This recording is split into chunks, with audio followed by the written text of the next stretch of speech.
Cain was born a prince, but fate had already marked him as a dangerous villain, destined to bring about the world's destruction and fall at the hands of one of three women. Upon learning this prophecy, the world turned against him, fearing what he would become. Many sought to end his life before he had the chance to grow, but one man stood against them all, his grandfather, the founding king. Refusing to accept the cruel fate laid out for his grandson, the king embarked on a desperate journey. Using forbidden magic, he confronted the future Cain across countless timelines and dimensions, sacrificing 9 lives in the process. Each time, the result was the same. On the same day, at the same hour, and in the same place, the world was reduced to ruin by Cain's hand. In the end, the king realized that escaping destiny was impossible, but rewriting it wasn't. Rather than fighting fate, he chose to reshape Cain himself. He vowed to raise the boy so powerful, so unshakably strong in will and spirit, that no prophecy could ever bind him. The protagonist reflects on his deep respect for his grandfather and teacher, recalling their first fateful meeting. Sitting on a grand throne, the old man, who is none other than the founding king of the first continent and a ruler of a powerful nation, gazes down at the young boy before him, his own grandson. The old man's name is Reinhard von Euclid. With an imposing presence, the king declares that the boy will one day become an unprecedented villain. His words carry weight, foretelling a dark destiny that extends beyond just the first continent. He reveals that not only this land, but the second, third, and even fourth continents will all face ruin at the hands of the child standing before him. Burdened with this grim foresight, the old king confesses that he has attempted to end the boy's life countless times in an effort to change fate. However, no matter how many times he tried, altering a predetermined destiny proved to be an impossible task. Reinhard von Euclid had endured countless failures, witnessing the world's destruction unfold before his very eyes. Each time, despair consumed him, pushing him to become even more ruthless in his pursuit of strength. On the day his grandson, Cain von Euclid, was born, something changed within him. He clung to hope. Rising from his throne, Reinhardt approached the young boy, declaring that from this moment onward, Cain would follow him. If fate was inescapable, then he would ensure Cain became so powerful that no destiny could ever dictate his path. 10 years had passed since the protagonist's long journey alongside his grandfather, yet he vividly remembered every intense step along the way. In the present, a dangerous confrontation unfolded. The feared black wolf ogre warrior, Makoro, had taken a woman hostage, holding a blade to her throat. His demand was simple. If the 3 people standing before him wished to keep her alive, they had to hand over their goods. The woman, terrified and desperate, pleaded for her life, revealing that a baby was waiting for her at home. The 3 people hesitated, torn between compliance and escape. Weighing their options, one of them finally stepped forward, anger flashing across his face. He called out Makoro's shame, questioning how a so-called supreme warrior could stoop so low as to take a defenseless woman hostage. But Makoro was unfazed. He sneered at their words, tightening his grip. Whether the woman lived or died was entirely up to them. Out of nowhere, Cain suddenly appeared, his gaze fixed on Makoro. After confirming that it was truly him, Cain declared that Makoro had been completely consumed by evil, leaving him with no choice but to eliminate him. Without hesitation, Cain delivered a swift slash, severing Makoro's head from his body in an instant. However, in doing so, he also struck down the woman Makoro had been holding hostage. The 3 onlookers were stunned by what they had just witnessed. Outraged by Cain's actions, they launched an attack, condemning him for killing an innocent hostage. In response, Cain swiftly cut down one of them without hesitation. But when the remaining 2 attacked, he merely deflected their strikes rather than killing them. Confused, they demanded an explanation. Cain calmly revealed that the so-called hostage and the person he had slain were actually accomplices. Skeptical at first, the 2 survivors hesitated, but Cain urged them to search the bodies for proof. He explained that members of the Black Wolf group always carried identification. Following his advice, they examined the bodies and, to their shock, discovered that Cain had been telling the truth all along. Now convinced, they were left with a single question. How had Cain known? To this, he simply responded with an unwavering expression, "I just cut down evil." The scene shifts to a crowded bar, where Reinhardt is seen praising Cain for defeating evil and saving the innocent. Still, one question lingers in his mind. How did Cain know that the woman and the warrior he cut down were accomplices? He immediately wonders what would have happened if the hostage had actually been a good person. Kane then pulls out a pendant given to him by his grandfather 4 years ago. It revealed the truth. Those people were villains.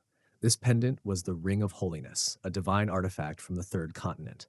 It's revealed that although Reinhardt once urged Kane never to commit any wrongs, he had actually stolen the ring. But it couldn't be helped. There was no way to alter Kane's fate. That also meant stealing the treasure of the second continent. The celestial peach from the immortal realm and the sacred artifact of the deep sea had been equally unavoidable. The Ring of Holiness does indeed distinguish good from evil for Kane, and by following its guidance, he had cut down the three figures cloaked in black. The ring had acknowledged him. Reinhardt said that Kane's heavenly killing star had broken free from the chains of predetermined fate. He added that it was a dreadful destiny to go to such lengths just to stand on neutral ground. Kane stared at him, dumbfounded. Even after 13 years together, he still couldn't fully grasp his grandfather's theories on fate. Interrupting his thoughts, Reinhardt warned him not to delve too deeply, or he'd find himself suffering for a lifetime. He also remarked that despite being his grandson, Kane had developed a body akin to a beast. Kane was left wondering whether that was a compliment or not, but Reinhardt simply laughed, telling him it was up to him how he took it. Later that night, Kane heard someone calling his name, Kane von Euclid. Turning toward his grandfather, he replied, "Yes?" Reinhardt told him to live freely, that nothing was binding him anymore. Kane answered that he would live freely while still following his grandfather's teachings, to reward good with good and return evil with endless evil. Hearing that, Reinhardt felt truly at ease, a sense of relief settling over him. The next morning, Kane found a letter from his grandfather. It read, "Suddenly, though, our journey ends today. Walk your own path, unshackled by fate. And lastly, there's one thing I must tell you. Kane, no matter what anyone says, you are not a villain." The scene shifts, showing Kane effortlessly cutting down evildoers. But then his sword breaks, just as two men, left wounded but alive, try to take advantage of his disarmed state. As they charge at him, Kane uses the broken blade to slit one man's throat. The other attempts to stop him, but Kane pummels him instead, not killing him, but leaving him bleeding heavily. After dropping him to the ground, Kane remarks to himself how difficult it actually is not to kill, but simply knock someone out. He recognizes the man as a small fry, clueless and weak, especially because of the white aura surrounding him. Kane had seen him once before, during a chance encounter with his grandfather, so he decides to let him live, trusting the memory. Not far away from a high vantage point, a man watches Kane in silence. He's intrigued. How could an underage foreigner take down a black wolf ogre with a single strike? He mutters that Kane is no ordinary human. Then, noticing Kane sparing the man on the ground, he wonders aloud if Kane is deliberately leaving behind a barely alive prey, perhaps for someone else to finish. Suddenly, a girl appears behind him, addressing him as Master and urging him to hurry. Before leaving with her, he replies that there's somewhere he must visit first, then leaps off the cliff, with the girl following. Upon reaching the wounded man, the girl asks who he is, but the moment she realizes he's a member of the Black Wolf, her expression turns cold. Drawing her sword, she eerily asks if she should finish him off. Fortunately for him, the older man stops her, saying the law and government will deal with him. But the girl remained determined to kill him, so she asked the old man why he had refused her. The old man explained that it was a request from someone who had been attacked by the Black Wolf members. Upon hearing this, the girl was shocked, realizing that the person who killed them had sensed her master's presence from such a long distance. When they discovered the broken sword Kane had used, they realized he hadn't employed internal energy. If he had, the sword would have been protected. This revelation motivated the girl even further, confirming in her mind that Kane's martial arts and swordsmanship surpassed her own. The scene shifts to the central continent, a bustling place where people from every continent gather. It's renowned for displaying regional specialties and famous products from across the lands. There, among the crowd, is our poor main character, Kane, simply trying to reach the train station but struggling to navigate through the masses. Suddenly, a girl emerges from the throng and, in an overly flirty manner, asks if he's in trouble. She offers to tell his fortune at a 50% discount. Just as Kane is about to refuse, she mentions a fortune teller from the second continent who can see destiny. Hearing this, another girl with fox ears appears, claiming she can see others' destinies but not her own. At a glance, Kane realizes she belongs to the Silver Fox clan. However, she catches him staring and, thinking he might be interested, invites him to get a fortune reading together, even offering to pay for it herself. Despite the offer, Kane politely declines. The Fox girl admitted that it was her first time in the Central Continent and doing everything alone felt a bit awkward. Ultimately, she decided to skip the fortune reading too, leaving the poor fortune teller without a customer. Frustrated, the fortune teller grumbled about her bad luck, while another girl urged the Fox girl to address the issue. The Fox girl, however, told her to drop it, as she herself had been a little rude. Still, the girl insisted. Those villains were using the name of the famed fortune teller who could see destiny just to make money. But the Fox girl didn't seem bothered. If she reacted to every little thing, she'd never get any peace. What concerned her more was the man they'd just met. Nariel, the other girl, misunderstood and assumed the Fox girl had fallen for him. Clearing things up, the Fox girl explained that it wasn't love. What caught her attention was the fact that she couldn't see his fate. His destiny was completely blank, perfectly colorless and odorless. That had never happened before, so she couldn't help but approach him. Though she couldn't see his future, she had seen a train ticket in his possession, meaning they shared the same destination. And strangely, seeing him reminded her of someone from 10 years ago, a mysterious man with the same invisible fate. That man had stolen the first Beast King's treasure, and she still remembered his words, though she had no idea where he might be now. Pulled back to the present, she smiled, feeling like she might meet that man again. Meanwhile, our hero thought about the Fox girl, who seemed to be his age. He wondered if she was the woman his grandfather once spoke of, one of the 3 stars destined to influence his constellation. She was the fortune teller of the Silver Fox clan, fated to pierce his heart with a spear. Kane smiled, but something felt off. The fortune teller was supposed to be his enemy. She should have been able to see his fate, but she couldn't. That troubled him. He wondered if his destiny had shifted toward neutrality. And if that were true, had other destinies changed as well? According to his grandfather, over 20 people were born with a fate to kill him. And that was just counting the major destinies. If he included the smaller ones, the total number exceeded 100. Twisting each of those fates and escaping death, that was both his starting point and his ultimate goal. After some time, Kane finally arrived at Ironheart, a massive store in Barakar, the capital of the Central Continent. He was here to meet someone, Cale DePel, a renowned blacksmith. At the front desk, a girl named Amy assumed he was just another bothersome customer randomly requesting a custom weapon. She informed him that meeting Cale required a prior appointment. However, Kane had come prepared. He handed her a sealed box, a gift from his grandfather. Kane didn't even know what was inside, as his grandfather had strictly told him not to open it. He asked Amy to deliver it to Cale, and told her that if Cale wasn't interested in meeting him after seeing it, he would leave without complaint. Amy, a bit curious herself, took the box and hurried off to find Cale. As Kane waited outside, another man approached and went off, calling him a nuisance and a troublesome customer. The man's words didn't faze Kane much, but what caught his attention was the holy ring on his finger. It reacted immediately, indicating the man was pure evil. Kane was surprised that no one else around had noticed it. The man scoffed and said that if Kane truly wanted to meet Cale, he should spend some money instead of trying such a shabby approach. He added that becoming a VIP customer would surely grab the craftsman's attention, but judging by Kane's appearance, he doubted he had that kind of money. Kane simply replied, "Who knows?" with a shrug.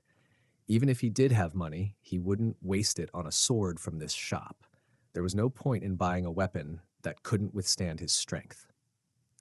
The man took that as an insult and challenged Kane to try out one of their weapons, assuring him that if anything went wrong, he would take full responsibility. Inside the shop, Kane looked around and eventually found a replica sword. It looked fancy on the outside, clearly designed to fool those who didn't know much about swords, but its poor quality was obvious to a trained eye. With just a single swing, the sword shattered into pieces. The man's face went pale. Despite being a replica, the sword wasn't supposed to break that easily. For it to fall apart from one swing left him completely stunned and clearly worried. Just then, Cale arrived, holding a wooden stick in his hand, demanding to know what the hell was going on. His anger wasn't aimed at Cain, it was directed straight at the man from the shop. Cale was furious. They weren't supposed to sell such poorly made duplicate swords, and now he realized the rumors about their defective weapons might actually be true. The man tried to pin the blame on Cain, but Cale wasn't having any of it. This incident couldn't be overlooked, and now the man had to be prepared to face the consequences for tarnishing the shop's name. They took him away, presumably to make him pay the price. Even as he was being dragged off, the man still grumbled that it was all Cain's fault. Cain, standing by, casually repeated that no matter how much money he had, he still wouldn't have bought a weapon from this shop. Cale raised an eyebrow and asked if he really said that. When Cain confirmed it with a simple yes, Cale returned the wooden stick to his back, saying he had high hopes for Cain. After all, Cain had brought a gift from an old friend. With a chuckle, Cale told him to pretend none of this ever happened and handed him a sword as a reward, one of the top 3 swords currently on display. He instructed Cain to take the sword and disappear. Cain didn't respond immediately, which led Cale to assume he didn't like the sword and was being sarcastic. Thinking Cain found it unworthy, Cale seemed a bit annoyed. Cain quickly apologized, admitting his previous words may have sounded inconsiderate. He explained that he never meant to insult Cale's weapons. He was only stating facts. It wasn't just the swords here, but even some of the most famous blades couldn't handle his strength. To prove it, he swung the newly given sword once, and just like before, it shattered instantly. Cale was shocked, now realizing that Cain's strength was so overwhelming it had surpassed the sword's power. Later, they both apologized for their earlier rudeness. Cale now knew that Cain was Reinhardt's grandson and asked what the purpose of his visit was. Since Cain had brought the mistletoe branch, it must be something important. Cain, however, was unsure why he was here. His grandfather had simply told him to come. By the way, the branch he held was known as a divine treasure. Cain hadn't known this, but was certain of one thing. His grandfather likely stole it. The branch wasn't reacting yet, which is why Cain hadn't realized its significance. It was surrounded by a weak aura. This mistletoe branch was an excellent material, capable of being forged into a sword that could rival a divine weapon. 20 years ago, Cale had asked Reinhardt several times to allow him to forge a weapon from it, but each time Reinhardt refused. Now Cain was requesting that Cale create a weapon from it.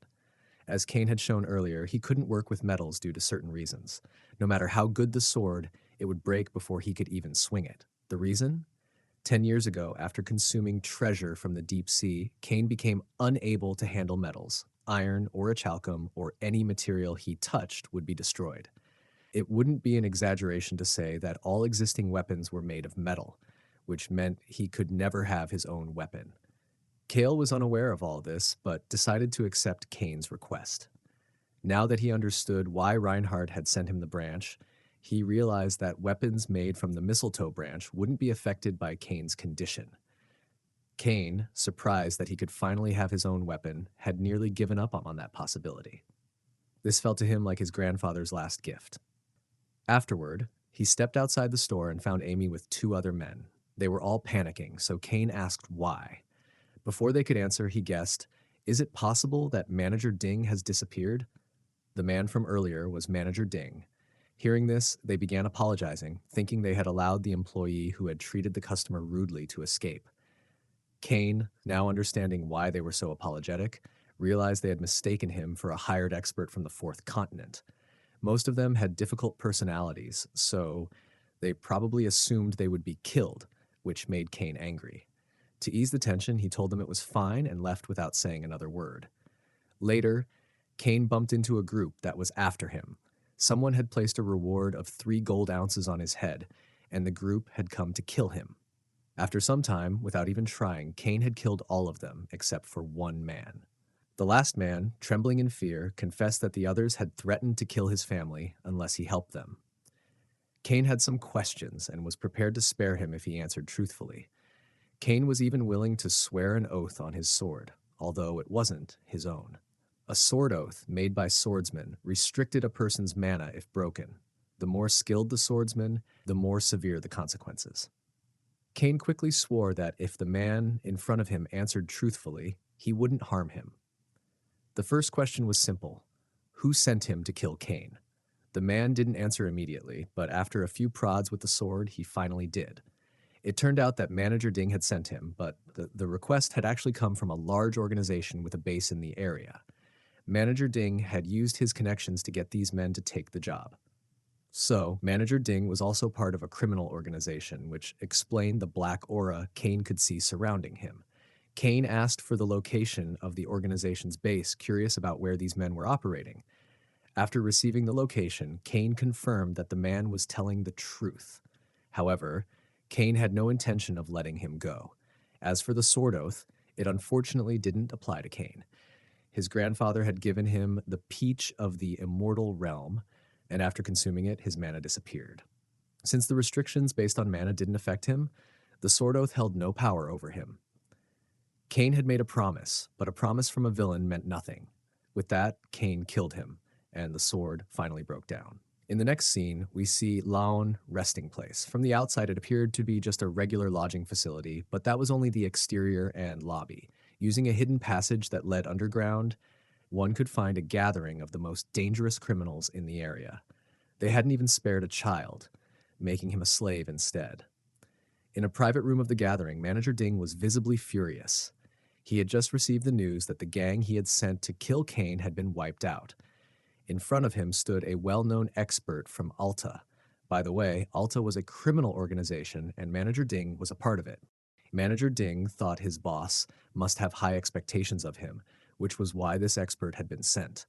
However, Manager Ding soon realized that the expert wasn't there to deal with Kane. The mission given to the expert was simply to recover information. Manager Ding didn't know much more than that, but he did know it was related to the information taken by Ironheart. What Manager Ding hadn't reported yet was the real reason he had gone to Ironheart in disguise, to steal their information. Upon learning this, Manager Ding began to tremble, but the expert reassured him, saying he hadn't received any orders to kill him. There was no need to worry. He was only there to recover the information. After the memory check, the expert began to leave, causing Manager Ding to panic. If the expert left, who would protect him? But then, the expert paused. He noticed the silence outside the room, a silence that meant something was wrong. Actually, it was Kane telling the kid to keep his eyes closed for a while longer. Seeing Manager Ding's shocked expression made the man from Alta wonder if he knew the kid. The man remarked that the kid was too brutal for his age. However, Kane only laughed, pointing out that the one who takes pleasure in torturing others is the last to call something brutal. The man said he should have shown mercy, but Kane dismissed the idea.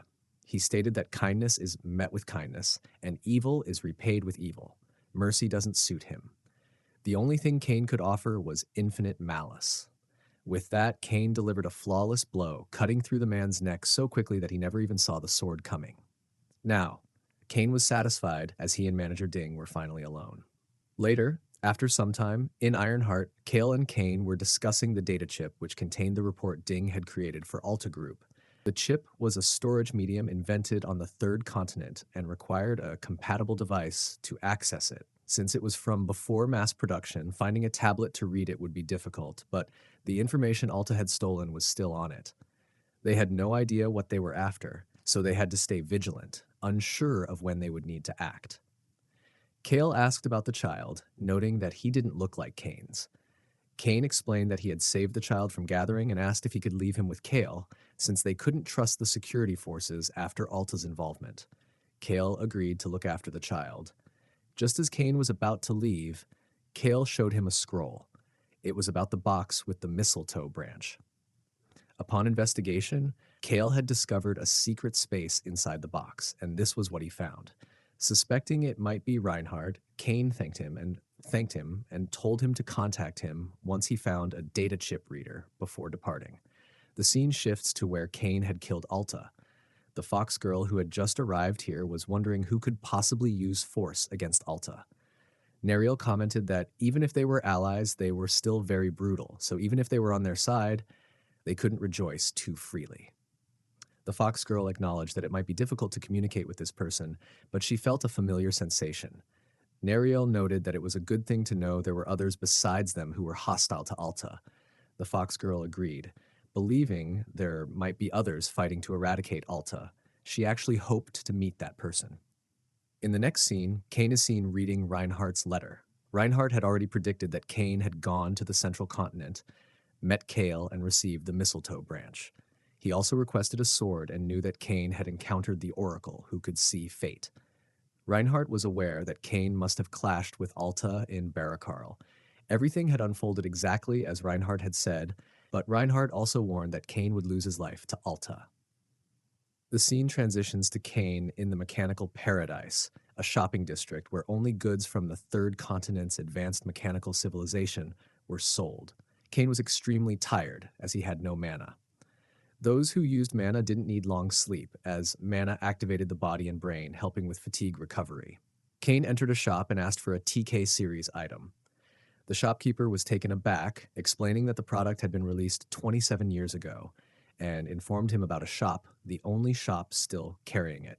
Kane entered the store, and not long after, the Fox Girl and Nariel arrived, looking for someone. They explained they were searching for tablet devices called TK series, but the shopkeeper had already sold the last one to Kane. Wondering who the buyer was, they decided to track him down. To get more information, the Fox Girl used her cuteness to charm the shopkeeper, asking if he could provide any details about who had purchased it. The scene changes to Kane inserting the chip into a device, which displayed personal information about the blacksmiths of Ironheart. Just as he was about to leave to tell Kale about it, the Fox Girl and Nariel found him. He saw Nariel and immediately understood that she was her bodyguard. The Fox Girl moved closer to his face and remarked that he became more mysterious every time she saw him. Nariel reminded her to focus on the urgent matters at hand, and the Fox Girl directly asked Kane if he was a member of Alta. Kane confirmed he was not. He was, in fact, the opposite. Suddenly, a group of people arrived, confirming Kane's statement. The Fox Girl, who was also the princess from the second continent, stepped forward, and Nariel immediately moved to confront them. The newcomers, showing unwelcoming behavior, considered themselves the important guests from the second continent. They said they had brought the tablet, meaning they must be there to investigate them. Kane's TK device began to vibrate immediately, and upon removing the chip, they realized that these people were tracking them using the device and had purposely placed it in that store. One of the group members asked Kane if he was with them or just a random person. Kane replied with the latter, and the person decided to trust him, noting that he wasn't a beast man. They then pulled out a music player and an anti-beast man weapon and started playing music loudly. The Fox Girl and Nariel fainted, but Kane stood unfazed. Thinking of him as a normal boy, they told him they would take him to their base for investigation, assuring him they wouldn't harm him. Then, one of them pulled out flow iron handcuffs, made from the toughest iron in the world. These handcuffs had the ability to suppress mana and other special powers, and they cost more than a normal mansion. Later, Nariel woke up in a dark room, feeling cold. She immediately started to panic, desperate to know where the princess was. But she soon realized that she was trapped with flow iron handcuffs, which she knew she wouldn't be able to break. Kane, finding her in this state, explained the situation they were in and revealed that the princess had been taken away. Nariel hadn't realized Kane was also with her. She asked if he was opposing Alta, and he confirmed with a yes. He explained that they were targeting the person who had crafted his sword, making it a one-of-a-kind weapon in the world, something he couldn't let go of. That's why he was going to crush them. Nariel was shocked, thinking Kane had lost his mind, since the flow iron handcuffs were restraining them and even the Beast King couldn't break them. Kane disagreed, stating that it was still just metal, and something like this couldn't restrain him. With that, he shattered the handcuffs into pieces. He even freed Nariel by crushing her restraints and then broke the iron bars, which only added to her trauma. I can't believe he's just a kid, she thought. Kane then guided her toward the source of the footsteps he had heard when the Fox Girl had been escorted away. In the next scene, the Fox Girl was tied in chains made of the same material as the others. One of the men was clearly enjoying her struggle and even expressed his desire to gouge out her eyes and gaze at them. The Fox Girl fired back, saying it would be more fun if she gouged his eyes out and played with them.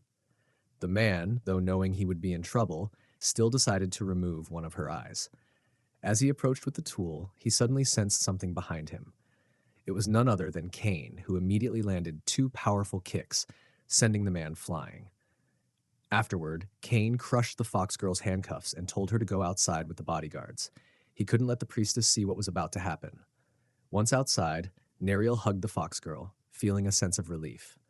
But then, loud, painful cries and screams echoed through the building, making them wonder what kind of interrogation was happening. A short while later, Cain emerged and suggested they leave the area. The girls were curious about the man who had been left behind, and Neriel decided to take a look. Cain warned her that she would regret it, and indeed, she did. What she found was a sight that was too gruesome to describe. Later, they arrived at the Atlas scoundrels' hideout, and no surprise, it had been difficult to locate. Cain commented that they were far enough now, ensuring no one would find them there. He wanted to discuss something important and first provided information about the device used to incapacitate both Neriel and the fox girl. The device adversely affected the bloodstream of beastmen, forcing them into an overload. Beastmen use a special technique to strengthen their bodies by enhancing their blood with mana, but Cain admitted that even he didn't fully understand the exact mechanism behind it. The ladies thanked him, but he shifted the conversation, revealing that he had uncovered Atla's objective. Their goal was the collapse of the central continent. They aimed to destroy it and forcibly dismantle the peace treaties among the 4 continents. Then, by using the influence of their organization on each continent, they planned to trigger intercontinental wars. Once the continents exhausted their military strength through these wars, Atla intended to rule the world. Cain now understood what his grandfather had meant when he said that he would lose his life to Atla. After that, Cain decided to take separate action. The girls insisted on staying with him, but he stated that he had something urgent to attend to. That urgent matter was the potential invasion of Ironheart by Atla, which meant he had to return immediately. The fox girl asked if they could meet again, and Cain agreed to see them the next night at 6 at Sarah's Tavern, located to the right of Block 3 in the central shopping district. As soon as he left, Neriel started comparing him to the Beast King. Meanwhile, the fox girl was adorably drooling over the fact that the only person whose destiny she couldn't see had saved her life. She made up her mind to definitely ask for his name the next day. Cain was then seen knocking at a door, wondering if Kale was inside. Kale appeared, looking like Santa Claus, only with black beards. Cain told him he had checked the data chip, and they went inside. Once inside, Kale grew visibly worried about whatever Atla was planning. Cain suggested hiding with the craftsman, but Kale rejected the idea. If the enemy realized their scheme had been discovered, they would launch an attack regardless. Even in hiding, they'd be tracked down. Besides, since Cain had already raided their base, they would now be hunting him desperately. Cain felt guilty for being careless, but Kale reassured him it was just the mistletoe branch that had thrown him off. He also told Cain not to worry about the sword. However, there was still one problem.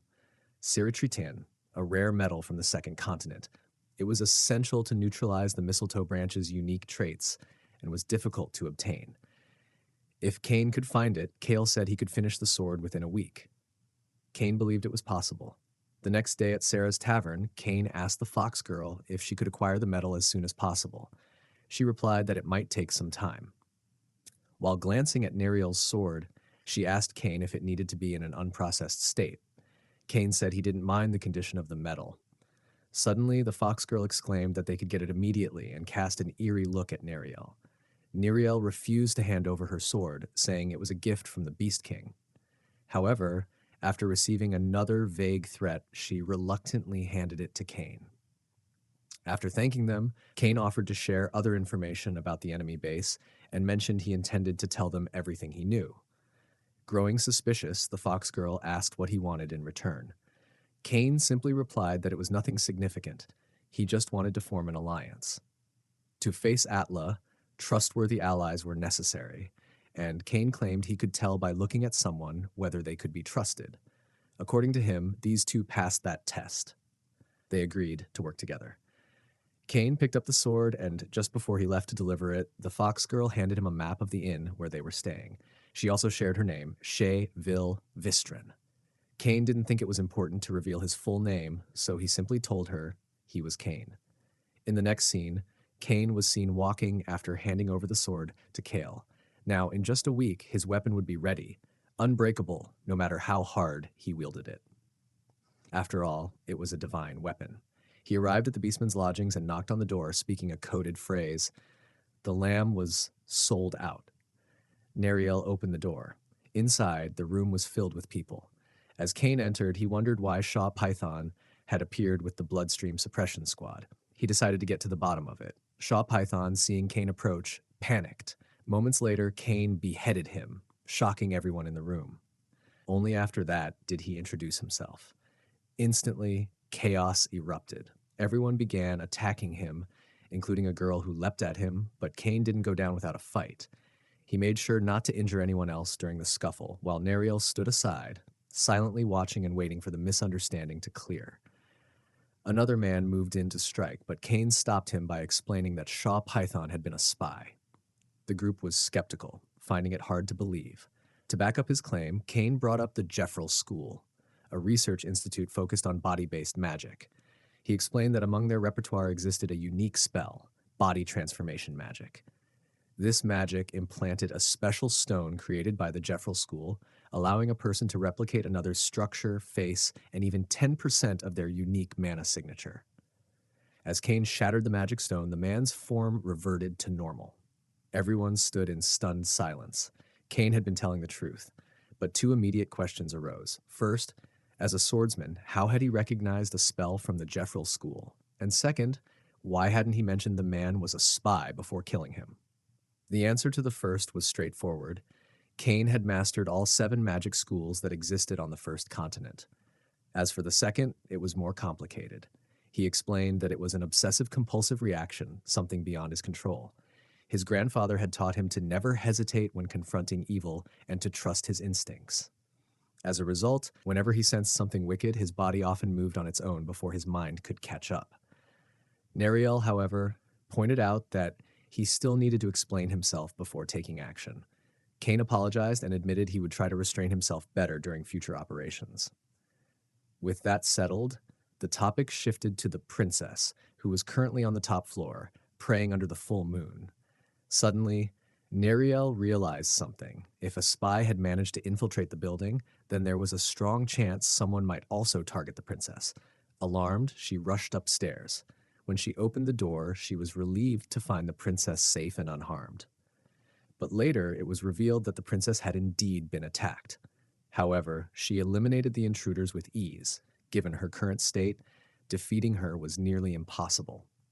When she found Neriel at her door, the princess assumed that the lower floors had also been attacked, though the situation wasn't quite like that. Neriel then explained everything to her. Out of nowhere, the princess mentioned that she had just discovered another person inside the tower, someone who had completely hidden their presence. Without waiting for Neriel's response, she dashed toward the lower floor. The reason for her urgency? The one hiding so stealthily was none other than Kane. According to Neriel, under the full moon, the princess's power could rival the Beast King in his prime.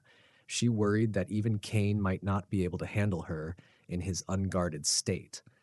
The princess soon located Kane and even launched a kick at him, but Kane casually blocked it, like swatting away a balloon. Immediately realizing her mistake, the princess began apologizing, assuming Kane was an intruder. Meanwhile, Neriel was left dumbfounded. She had just witnessed Kane effortlessly stop a strike that even the Beast King couldn't block so easily. That raised a troubling question in her mind. Could Kane actually be more powerful than the Beast King himself? Later, Neriel and Kane informed the princess that they had uncovered a spy among them. They suspected that the Jeffrel School's transformation magic might be the reason the princess was unable to read that man's fate. As many already know, the princess has the ability to see fates as long as the person is within her line of sight. No additional conditions required. To put it simply, the power of fate is tied directly to an individual's unique mana. Even if someone tries to suppress or hide their mana, their fate still becomes visible. Anyone who possesses mana cannot escape her gaze. Neriel scolded the princess for revealing such sensitive information so casually, but the princess clearly had no intention of stopping. So Neriel turned to Kane and asked him not to share what he had just heard with anyone outside the group. Suddenly, Kane sensed something and stood up. The princess and Nariel were confused, having no idea what he was reacting to. Kane then revealed that they had been surrounded. However, they weren't actually surrounded yet. About 1.5 kilometers away from the inn, 3 members of Atla were approaching. These were the ones responsible for sending the earlier spy. Among them was Rushed, the Holy Sword of Genesis, an executive of Atla and ranked 12th. After some tense conversation, 2 of them began arguing over the lack of any report from the spy. Their fight escalated until Rushed calmed them down. But just as they were preparing to launch their assassination attempt, one member noticed something horrifying. Their leader had just been killed in a single strike. Turning around, he saw that his other teammate was also already dead. When the last Atla agent turned around, he was stunned to find Kane standing right in front of him. In a panic, he launched an attack in hopes of defending himself, but he was no match. Just like his teammates, he too was swiftly killed by Kane. After the fight, Kane picked up Rushed's sword. It looked like a high-quality weapon, and he figured it might last him around 3 days, give or take. Back at the inn, Nariel was already on edge. She concluded that their base had likely been compromised and suggested abandoning it. She gave instructions to dispose of anything that might reveal sensitive information and to only take the essentials when relocating. When Kane returned, the group asked if he had managed to scout out the enemy positions and identify their commander. They assumed Kane had gone ahead to gather intel for the upcoming battle and were preparing for a major fight. Kane casually responded that there was no need to worry. He had already dealt with the attackers. In fact, he'd eliminated them all within just 3 minutes. His words didn't quite register at first, but once they noticed the sword he brought back as loot, reality hit them hard. That sword belonged to none other than Rushed, the saintly sword master, and a high-ranking executive of Atla. The sword's name was Reshibertan, an enchanted blade said to cut through anything. Without hesitation, he killed everyone in his path. The princess, who had been praying until then, suddenly stood up, her true form revealed. She was ready to fight, telling Kane to leave the rest to her. She hadn't heard their conversation, unaware that Kane had already taken care of the enemies. Meanwhile, far away, in a small inn in the capital of the second continent, Thunder Emperor Van, an executive of Atla ranked 8th, received the news that Rushed had been defeated. Van, a powerful figure, hadn't expected this outcome, but he had also heard that the princess was born with even stronger blood than the best king. It was possible she had awakened her power and was the one who defeated Rushed. Originally, they had been after the princess, but with Rushed's defeat, their plans had been disrupted. Van decided to leave everything to the woman in front of him, wanting to focus on his own work. What exactly he had been working on, however, remained a mystery. The next day, Kane found himself at the outskirts of Barakal in a forest ruin. He was alone because the day before they had all decided to separate and meet again at the agreed location. Arriving 2 hours earlier than the appointed time, Kane chose to spend the waiting period in self-reflection. Self-reflection, a practice of observing without subjectivity, was meant to align one's essence with truth. He was doing this to find an answer to a question his grandfather had asked him long ago. Which comes first, the body that follows the mind or the mind that follows the body? Well, he was close to figuring it out. Meanwhile, Princess and Nariel were traveling when the princess, exhausted from awakening twice in one day, sensed a strange aura. Following it, they found Kane. The sight before her took the princess by surprise. It resembled a painting her older brother had shown her long ago. But what truly shocked her was the dark, evil mana emanating from him. After eating the peach from the immortal realm, Kane lost the ability to use mana. However, whenever he engaged in self-reflection, his mana temporarily returned. He still didn't understand if this return was a result of his self-reflection or if it was simply a temporary recovery. As he noticed the 2 of them observing him, he realized they had been watching for about 5 minutes without his noticing. When he approached them, the princess was startled, but quickly reassured him that nothing was wrong. She had merely been deep in thought. 20 minutes later, everyone had arrived. They were actually late, and it was all because of Kane. His mana had spread, turning the forest into a maze. The mana was like nature itself. Without wasting any time, the group got down to business. The princess was still wondering about what she had seen earlier, whether that dark mana really was Kane's. However, she trusted him and didn't dwell on it. They were planning to leave the area soon, as the royal airship would arrive in 4 days, so they needed to make their way out for now. The supply officer, communication officer, scout, and alarm magic device officer were all present.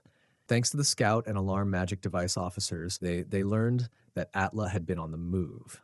Fortunately, they weren't heading their way, but were causing trouble in the capital's bustling district. The real issue was at Ironheart, where Cole and Amy were in serious trouble. Atla wanted to sign a contract with Cole, and they were blackmailing him. If he refused, they threatened to throw Amy into the forge, where blacksmiths heat iron. Outside of Ironheart, members of the self-defense group from the central continent were stopping customers from entering, claiming it was a holiday due to an unresolved problem at the forge.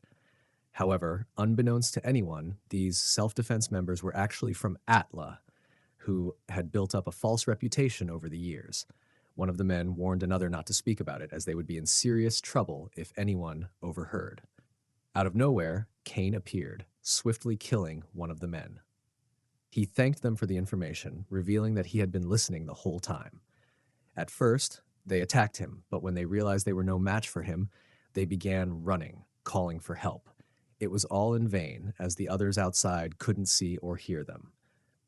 This was due to the princess's barrier, which she had later changed to a formal one that completely isolated the interior from the exterior.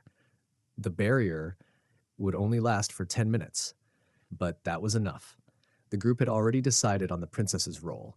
She would be the vanguard, using her absolute power to defeat the enemy on the night of the full moon. On other days, she would support the group with her barrier formation. By borrowing the power of the priestess or the princess, Cain's options would expand. Meanwhile, Amy's situation had only worsened. After counting to 5, the men demanded Cole sign the contract with the bond he had agreed to, but they still threw Amy into the fire. However, as they turned around, they discovered that the one screaming and burning in the fire was not Amy. It was an Atla member who had been throwing her in. How was this possible? Because Cain was already there. Cain appeared behind the Atla member, calmly explaining that burning to death was the most excruciating way to die. Every breath the victim took dissolved the lungs as the flames engulfed them, and each nerve cell continuously simulated pain in an attempt to resist the fire. This intense agony was also the reason it was so difficult to lose consciousness. By the way, Cain also threw the other Atla member into the fire. He managed to save everyone just in time, but Amy's face had already been severely damaged. They considered using ice, but Cain intervened, stopping them, explaining that it would only make things worse. With killing intent, he quickly called for the princess. When she arrived, Cain requested that she heal Amy. In a matter of seconds, Amy's face returned to its original state. Cole was amazed, having never seen a healer with such power. He remarked that it was no surprise, given she was Cain's ally. With 3 minutes still left on the barrier, they decided to leave Ironheart immediately. Cain told his staff they needed to leave right away, though everyone was concerned about the supplies in the warehouse. Still, the weapons could be replaced. Surviving was their priority. Cain raised his hand, asking them to wait for a moment. He then turned to the princess and requested that she extend the formation's duration. She managed to extend it by 5 minutes, which was more than enough. The real problem, however, was how to carry all the weapons, over 1,000 of them. Cain reached into his pocket and pulled out a small box. The princess, curious, leaned in to inspect it. Just before she touched it, Cain warned her not to, but it was too late. The box suddenly transformed into a large chest with an open mouth, seemingly ready to devour the princess. However, Cain quickly stopped it. "This is a labyrinthine mystery, born from the seed of greed," Cain explained. "It's a living treasure chest. The chest would be used to store all the weapons." After some time, a group of Atla members finally arrived at the warehouse, only to find that all the weapons were gone. There wasn't even a trace left. Frustrated, they decided to capture the families and relatives of the blacksmiths and store clerks. They would do whatever it took to catch them. Meanwhile, Neriel had already evacuated the families and acquaintances of those involved, knowing that Atla would surely target the relatives of the blacksmiths. In 4 days, a royal airship would arrive to take them. They invited Cole and the others to the second continent, and they agreed. Before they left, Cole wanted to ask for a favor. He needed a space to work at as he wanted to finish crafting Cain's sword made from mistletoe wood. He believed he could complete it within 4 days and had already named the sword Mistletoe. Later, Neriel and the princess took him to an abandoned factory. This was the only space they could provide for Cole to work. Changing the topic, the princess asked Neriel if she had been able to establish contact with their country. Neriel replied that she hadn't been successful yet. It had been difficult to avoid the other communication terminals while trying to establish a stable connection with the princess's brother directly. However, once they were allowed to let their signal be detected by other terminals, they would be able to make contact immediately. The problem was that they couldn't risk doing so just yet because they had no way of knowing which of the 13 terminals might be under the control of an Atlas spy. Yes, there could be a spy among the 13 terminals. These terminals were manned by 13 people, all prominent figures within the country. In addition to the first terminal, there were 7 Guardian Knights, 2 of the strongest warriors, and 3 high-ranking officials. All of them had served the royal family for over 20 years. The only person who knew the princess's unique mana was the key to her strength was the princess's brother, the first prince. No matter how long it took, they would only contact someone confirmed not to be a spy, the one person everyone could trust, the highly respected first prince. Later, they changed the subject, and the princess wondered aloud where Cain was. They were truly surprised. Not only did he possess some mimic and X-grade artifacts, but he was also incredibly powerful. They weren't sure about his background, but they were certain he wasn't aligned with the enemy. The princess found it hard to believe that he could be a villain, yet she couldn't ignore the dark mana she had sensed within him during that moment. 4 days later, Cain and Neriel were talking. Cain was praising her for her hard work over the past few days. Now it was time to get moving. Everyone was ready. The princess mentioned that it would have been better if Cain had come with them, but she reassured him that she would return as soon as possible. Neriel said that they had to come back quickly because if they were late, Cain would have to handle everything on his own. However, to Cain, it would be too troublesome to do everything alone, so he decided to wait for their return. As for the sword, it was finished, but Cale asked Cain not to touch it for a while. Cain understood and thanked Cale, acknowledging that it was only because of him that his dream had come true. After some time, the royal airship from the second continent finally arrived. However, along with the airship, there were also people from Atla. It seemed their information had been leaked somehow. Atla had initially only been after the princess, but now they had discovered that she was also responsible for evacuating the Ironheart craftsmen. The Atla forces came prepared, pulling out anti-beastmen weapons. These weapons, while appearing to be simple speakers, actually functioned as blood circulation suppressant devices. However, this time they had learned how to deal with it. All they needed to do was stop using the blood circulation technique. The people from Atla found the situation more annoying than anything because, at first, they had been told that using the suppressor device would be enough to deal with the princess. Now they realized they had to deal with more than they expected. Everyone was ready to fight, but the princess had other plans. She instructed everyone else to fall back, saying she had a way to buy some time. Her formation wasn't affected by the suppressor device, so she quickly set up a protection formation called Genbu.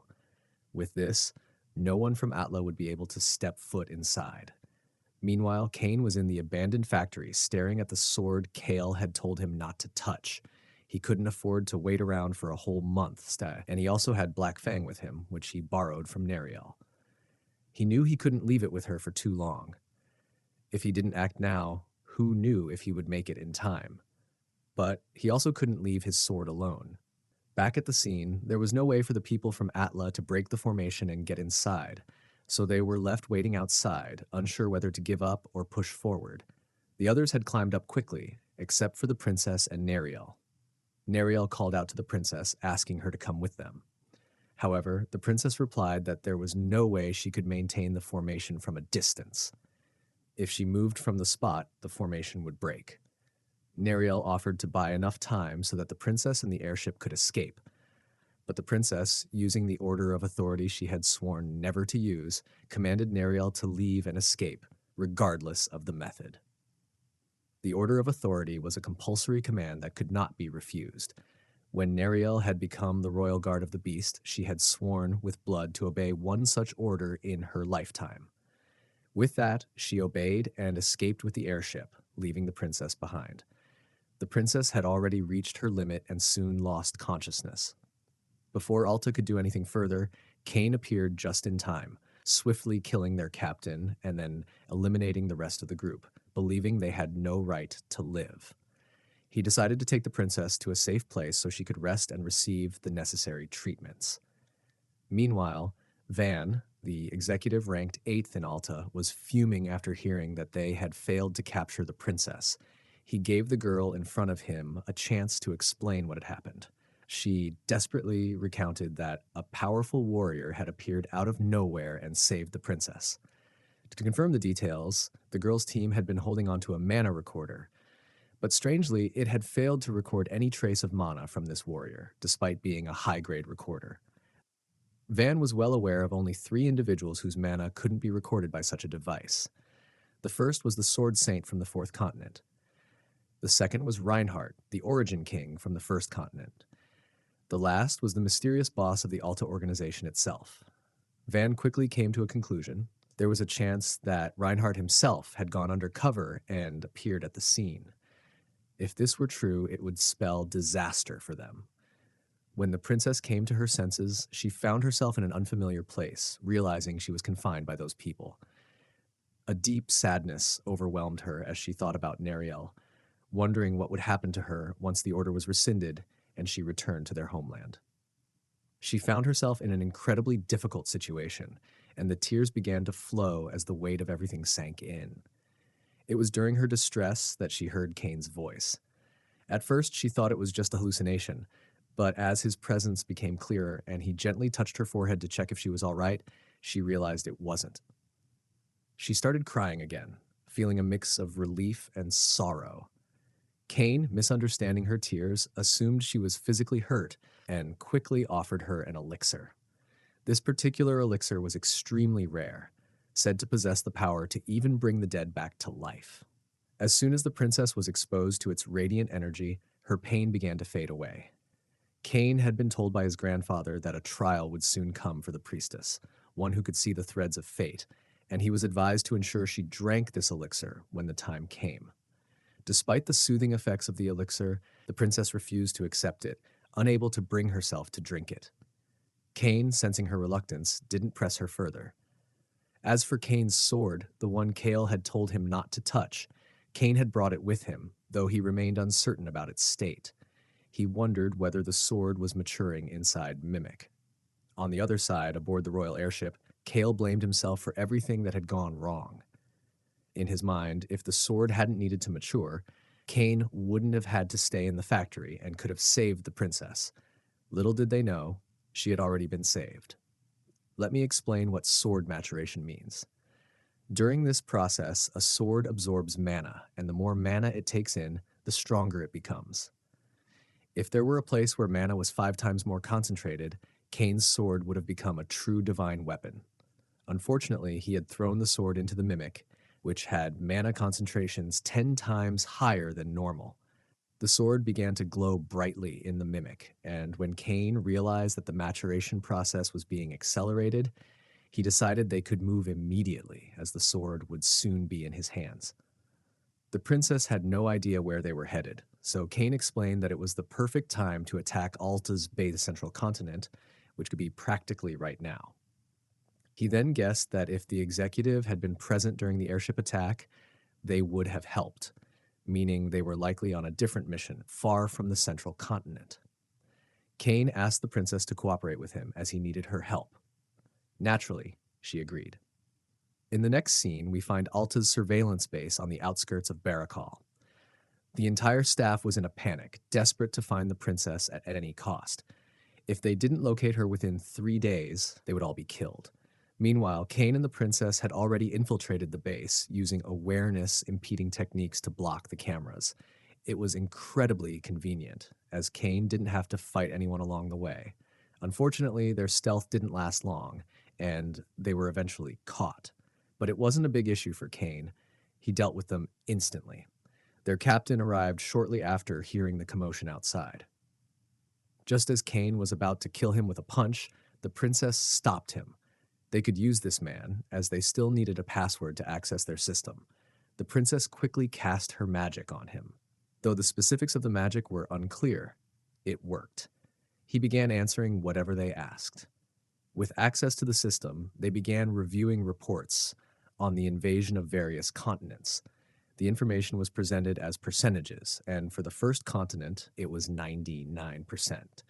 Cain was from the first continent, and who would have thought that the unified kingdom established by his grandfather would fall in just 14 years? What his father might be up to now was anyone's guess. Cain was furious and emotional, but he later apologized to the princess. As for the other continents, the situation wasn't much better. The third continent was only at 11%, the fourth at 48%, and the second at 38%. Thankfully, the Vistron royal family seemed to be holding up, which suggested that the princess's brother wasn't a traitor. The real issue, though, was the lack of trust. Only 3 people knew about the return operation: the princess, Neriel, and her brother. The princess thought that the misunderstanding had been cleared up, but it hadn't. Neriel wasn't aware of the situation, and if she became convinced that the first prince was a traitor, no one knew what would happen. The princess knew she had to inform her father immediately, as any delay could cause distrust within the royal family. Alta would undoubtedly exploit this, leading to the second continent's fall. But there was a problem. They had no way to communicate with her father.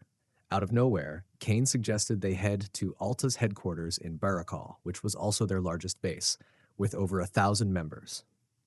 Why? Cain's plan was to break through their ranks and secure a communication device before Neriel reached the second continent. Time was running out. They had only 8 hours left before the airship reached its destination. At Alta's central headquarters, chaos erupted as everyone scrambled to find the princess. The commander was demanding that they locate her as quickly as possible, but a group requested more time. That was impossible, according to the commander, because a certain person was on their way to the central continent. Not long after, another group from Alta arrived, the team that was supposed to be guarding the post.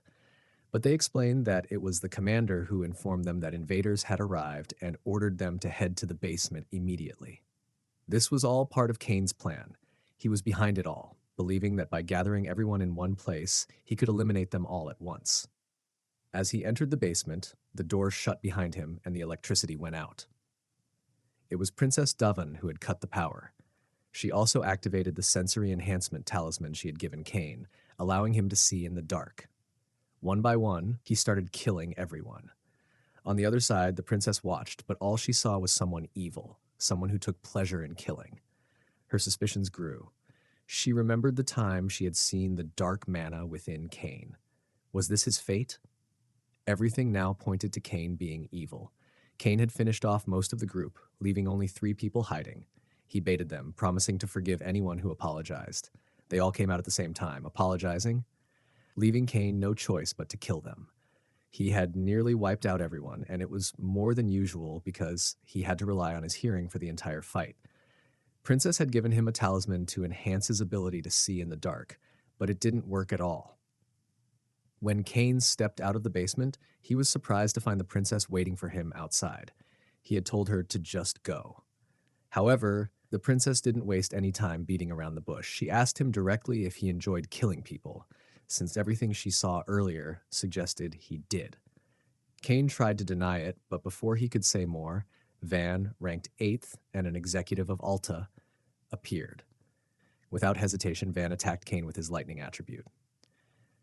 Van's plan was to take out Cain first, then capture the princess. But Cain wasn't about to be taken down that easily. The audacity of Van to think he could defeat the protagonist with just a lightning attack.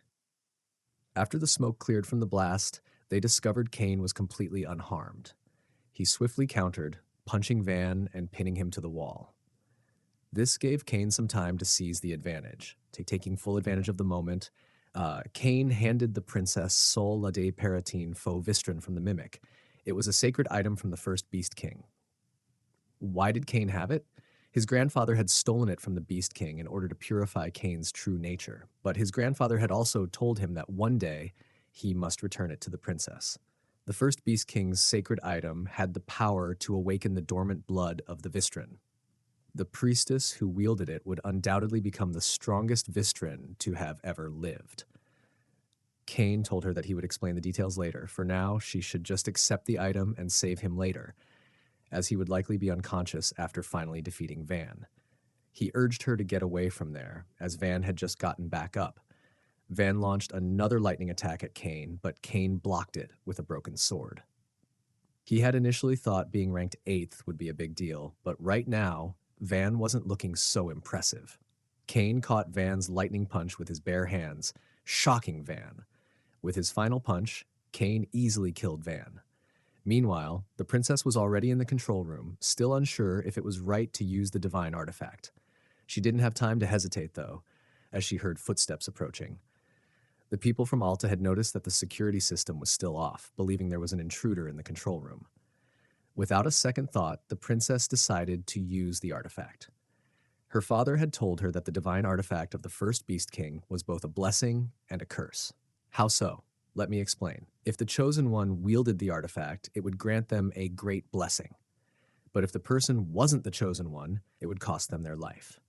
It was a do-or-die situation. Though hesitant, the princess remembered Cain, and in the end, she gave in. She activated the divine artifact. And, of course, she didn't die. She had worked tirelessly out of devotion, sacrificed her body, and sworn loyalty, so she received the blessing. After using the divine artifact, the princess could see everything clearly. She noticed that, just as Cain had said, he lost consciousness after defeating the Thunder Emperor Van. However, there were still people heading toward the control room, so she had to take care of them first and then move Cain to a safe place. When the people from Alta entered the control room, they found it empty. While hiding her presence and remaining invisible, the princess took down 2 of them. Only 10 remained. In the next sequence, Cain found himself facing an army on the battlefield, with a wall between him and his opponent, his future self. He was trying to confront the princess, who would become the 37th Beast King. After an intense battle, the princess defeated him and killed him. Cain believed this was his future. Later, the princess managed to save Cain and took him to a safe location. He still hadn't woken up, and they only had 4 hours left before Neriel arrived on the second continent. According to the princess, the communication device she found in the Alta base was also broken, possibly intentionally, to prevent anyone from contacting others. Setting all those thoughts aside, she decided to get some fresh air. The princess felt her awakened power stirring inside her, thinking it was due to the full moon, but she realized it wasn't. It was the divine artifact that had triggered the awakening, allowing her blood to activate even without the full moon. She confirmed this after looking into a pocket mirror. Her happiness didn't last long, though, because someone else arrived, rank 1 executive of Alta, known as Starfish. He was there because he had heard that Thunder Emperor Van had just died. He assumed that Reinhard von Euclid was the one responsible for Van's death. Starfish demanded the princess tell him where Reinhard was, but she had no idea what he was talking about. There were only 3 people who could kill the Thunder Emperor so mercilessly: the boss of their organization, the sword master of the 4th continent, and Reinhard von Euclid, the supreme ruler of the 1st continent. Right now, the only one whose whereabouts were unknown to Starfish was Reinhard. Starfish was certain of his assumption, but the princess tried to explain that he was just misunderstanding the situation. He, however, believed she was working with Reinhard. He also noticed she was trying to protect the cave behind her, so he thought Reinhard must be inside, hiding. Throwing the princess aside, Starfish aimed to throw a steel spear into the cave. The princess tried to intervene, determined to protect Cain, who was unconscious inside. Unfortunately, Starfish succeeded in throwing the spear, and it nearly struck her. She barely managed to dodge the attack, thanks to the divine artifact. Starfish, uninterested in the princess, still threw the spear into the cave. The force of the spear destroyed the entire cave, but there was no reaction from inside. The reason? Someone who could defeat the Lightning Emperor wouldn't die that easily. On the other hand, the princess was furious. She couldn't believe she hadn't been able to protect Cain, who had trusted his life to her. She was ready to kill this Starfish guy, or whatever his name was, but he wasn't making it easy. He began throwing multiple spears toward her, and dodging them took all of her effort. Just when the situation seemed to be escalating, they heard Kane's voice from under the rocks. Kane had just woken up, and he was in a terrible mood, frustrated by the long, bad dream he had just endured. He needed something to vent his anger on. Starfish recognized him immediately as Reinhardt's kid, and he was shocked. Kane should have been dead, according to the world. The Shrine Maiden had announced Kane's death at the hands of his grandfather, Reinhardt von Euclid. But here Kane was, alive and standing in front of him. This meant Reinhardt had lied to everyone to protect Kane. Starfish's desire for revenge grew stronger. He was now determined to present Kane's head to Reinhardt as the ultimate act of revenge. The princess wanted to help Kane, but recalling the previous fight, she realized she would only be a burden. So she decided to wait for his return, telling him she'd be there when he came back. Starfish was confident he would win and threw another barrage of spears at Kane. However, Kane tried to defend himself by cutting through the spears with his sword. To his shock, the sword melted in an instant, and he was struck by a spear. Starfish's ability, Metallic Massacre, allowed him to destroy any metal and absorb it as his own power. He could even affect the metal in Kane's blood, making the situation even more dangerous. This power was extremely rare, and Starfish had gained it with the sole purpose of killing the tyrant Reinhardt von Euclid. It was similar to the deep-sea treasures Kane had absorbed, but instead of disassembling materials, Starfish absorbed metal. In the heat of battle, Kane found it impossible to disassemble the spear while he was under attack. His only option was to strike first, but Starfish was quick to shut him down. His powers were versatile, functioning both as a defense and an offense, making it nearly impossible for Kane to land a blow. Despite the strength of Starfish's ability, Kane was determined to find a weakness. It took some time, but Kane noticed that Starfish was adjusting the strength of the protective layer around him by manipulating the metal. Even though it only took Starfish 0.1 seconds to make these adjustments, Kane realized this was his opening. Using his incredible speed, Kane moved in and, in a flash, landed a powerful punch on Starfish. Starfish went flying through the air, clearly stunned by the unexpected strike. Starfish wasn't hurt at all because his body was as hard as metal, so he took no damage from blunt attacks. Kane began thinking about what the Starfish's weakness could be. He had already tried attacking with swords and striking, but nothing had worked, and now he was completely out of mana, unable to use any magic. With no other options left, he had no choice but to rely on his sword. He opened the mimic, and the sword emerged. The blade, now fully manifested, was the divine sword known as Misteltein. The Starfish, furious, assumed Kane was mocking him, especially as a wooden sword suddenly appeared out of nowhere. However, it soon became clear that this wasn't just any ordinary wooden sword. With no mana left, Kane swiftly sliced off the Starfish's arms. The speed and efficiency of his strike were astonishing. Couldn't help but wonder what kind of price Kane had paid to wield such a powerful weapon. But they were misunderstanding. Kane lunged forward and explained that he had never fought with his full strength before. Not because he couldn't, but because there had never been a weapon strong enough to handle his power. This would be the first time he would unleash his true strength. And he asked the Starfish if it could withstand a single swing. As he swung the sword, the Starfish simply vanished, erased in an instant. The sword had withstood the force of the blow.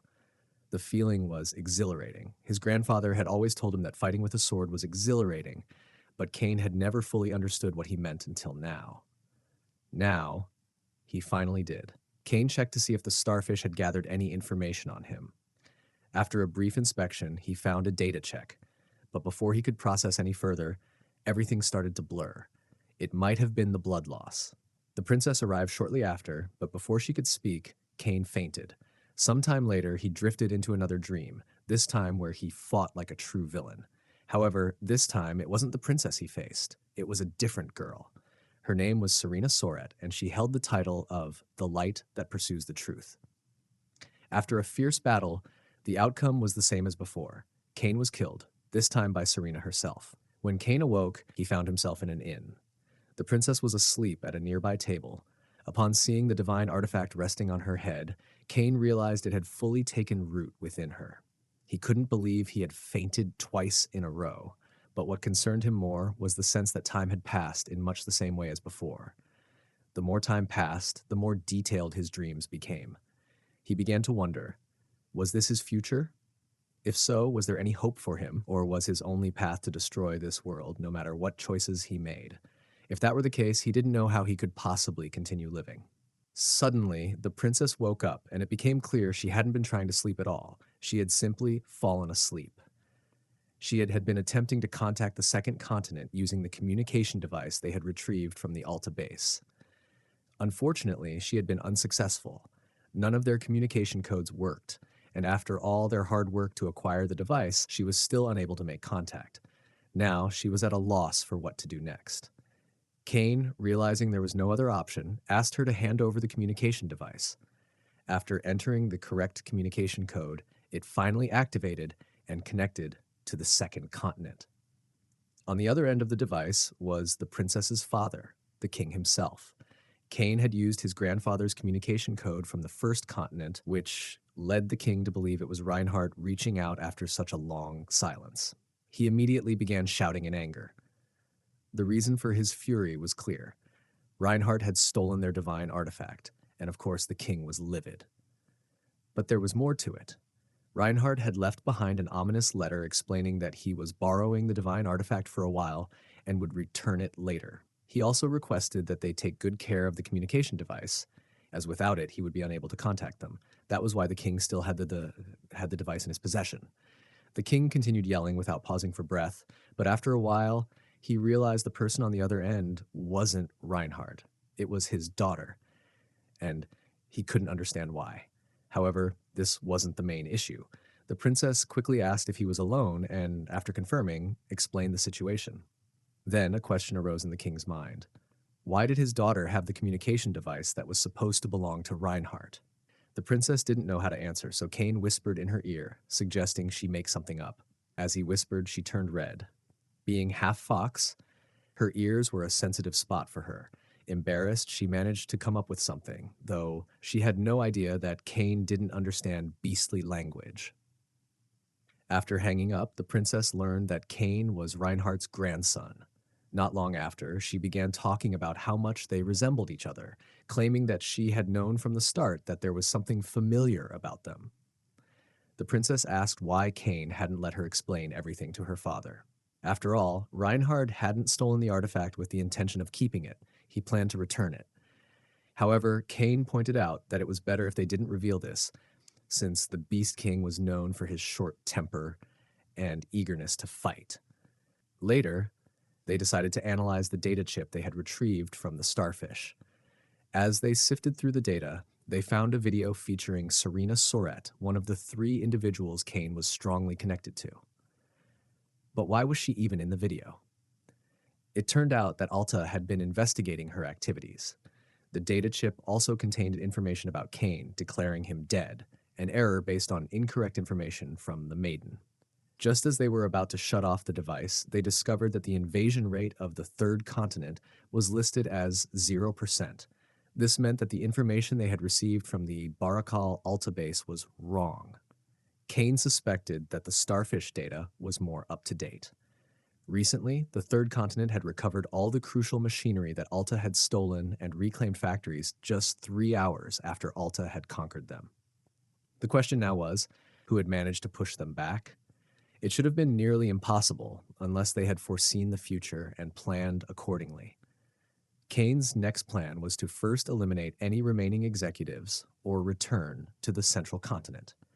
After that, they would move to the other continent. According to the king, the boss that Starfish had mentioned would likely return to the central continent once he heard the news of their deaths. The boss of Alta was a mysterious figure. No one knew their age, name, or even gender. All they knew was that they were called the Absolute One and wielded a powerful weapon. Kane still didn't know if he could compete with this boss, but if he encountered him now, it was highly likely he would die. He also couldn't forget the note his grandfather had left him, warning that he would be killed by Alta. Kane returned the talisman the princess had given him last time, which was meant to enhance his senses, and lied, saying he hadn't used it. The princess began to think deeply, and she finally understood. She realized she had completely misunderstood his intentions and had assumed he was enjoying the violence, not knowing what was truly happening. Without giving it much thought, they decided to go back to sleep. knowing that it wouldn't take long before Alta's executives flooded into the central continent. As Kane had expected, after receiving the destruction report of the central headquarters, 4 mid-level executives were dispatched to investigate the damage. However, during the investigation, the executives were found dead. The person who discovered this believed it wasn't an incident, but rather an accident. He then sent a request for support from the higher executives. Just as the request was sent, Kane killed him too. By the way, for those who might not know, Kane was also the one who killed all the middle-class executives. Meanwhile, after seeing the request, Alta's boss, also known as the Absolute One, was excited at the prospect of meeting the person responsible for killing all the executives. A few days later, at the central port of Shuru, Kane and the princess learned that the remaining executives would be arriving soon, so they decided to stay on standby there. They also planned to survey the area, but the princess believed that if they came in disguise, they wouldn't be able to tell the executives apart. However, Kane could tell them apart, though he couldn't explain how to the princess. Suddenly, Kane felt a familiar aura, like the warmth of the sun. The source of this aura was the sword god and his disciple, Ryu Shorin. However, there was something else with them, an enormous black mist swirling in chaotic patterns like nothing Kane had ever seen before. Before he could react, the sword god sensed a death threat and teleported behind Kane, believing him to be an assassin who had come to greet them in the dead of night. But upon getting closer, he recognized Kane from a month ago. If you don't remember that scene, I won't remind you. Kane also recognized him as the figure who had been observing him. Kane figured that if the sword god had been to the fourth continent, he must have known about him. Right now, Kane had no idea what the sword god was planning. He considered explaining himself, but what if the sword god was somehow involved with Alta, which would explain his earlier observation? Despite the uncertainty, Kane decided to explain. He told the sword god that he hadn't come with bad intentions. He was searching for someone else, and the sword god had simply come into his line of sight. Then Ryu Shorin, the sword god's treasured disciple, arrived and declared that this couldn't be a coincidence, as they had been only 7 to 8 kilometers away from Kane. Ryu Shorin's presence reminded Kane of something his grandfather had told him. She was the fated woman he was meant to fall in love with, along with the princess, also known as the Shrine Maiden who watches over fate, and Serena Soret, the one who chases the truth. These were the 3 women. Ryu Shorin believed the best course of action was to eliminate Kane right away. In her eyes, he could easily be part of Alta, and they couldn't take that risk. However, before things could escalate any further, the man with the dark aura from earlier also arrived. It turned out he was another disciple of the sword god. Kane couldn't detect any signs of body transformation magic, not even traces of the Jeffrel School's disguise techniques. It was as if the man wasn't disguised at all. This was his real form. But if this truly was his real self, then surely the sword god would have noticed something. Somehow, the man was hiding that level of evil intent, and Kane had no idea how he was pulling it off. The Dark Aura disciple stopped Ryu Shorin, saying, "Shouldn't jump to conclusions so quickly." Kane knew he had to clear the misunderstanding before it got worse.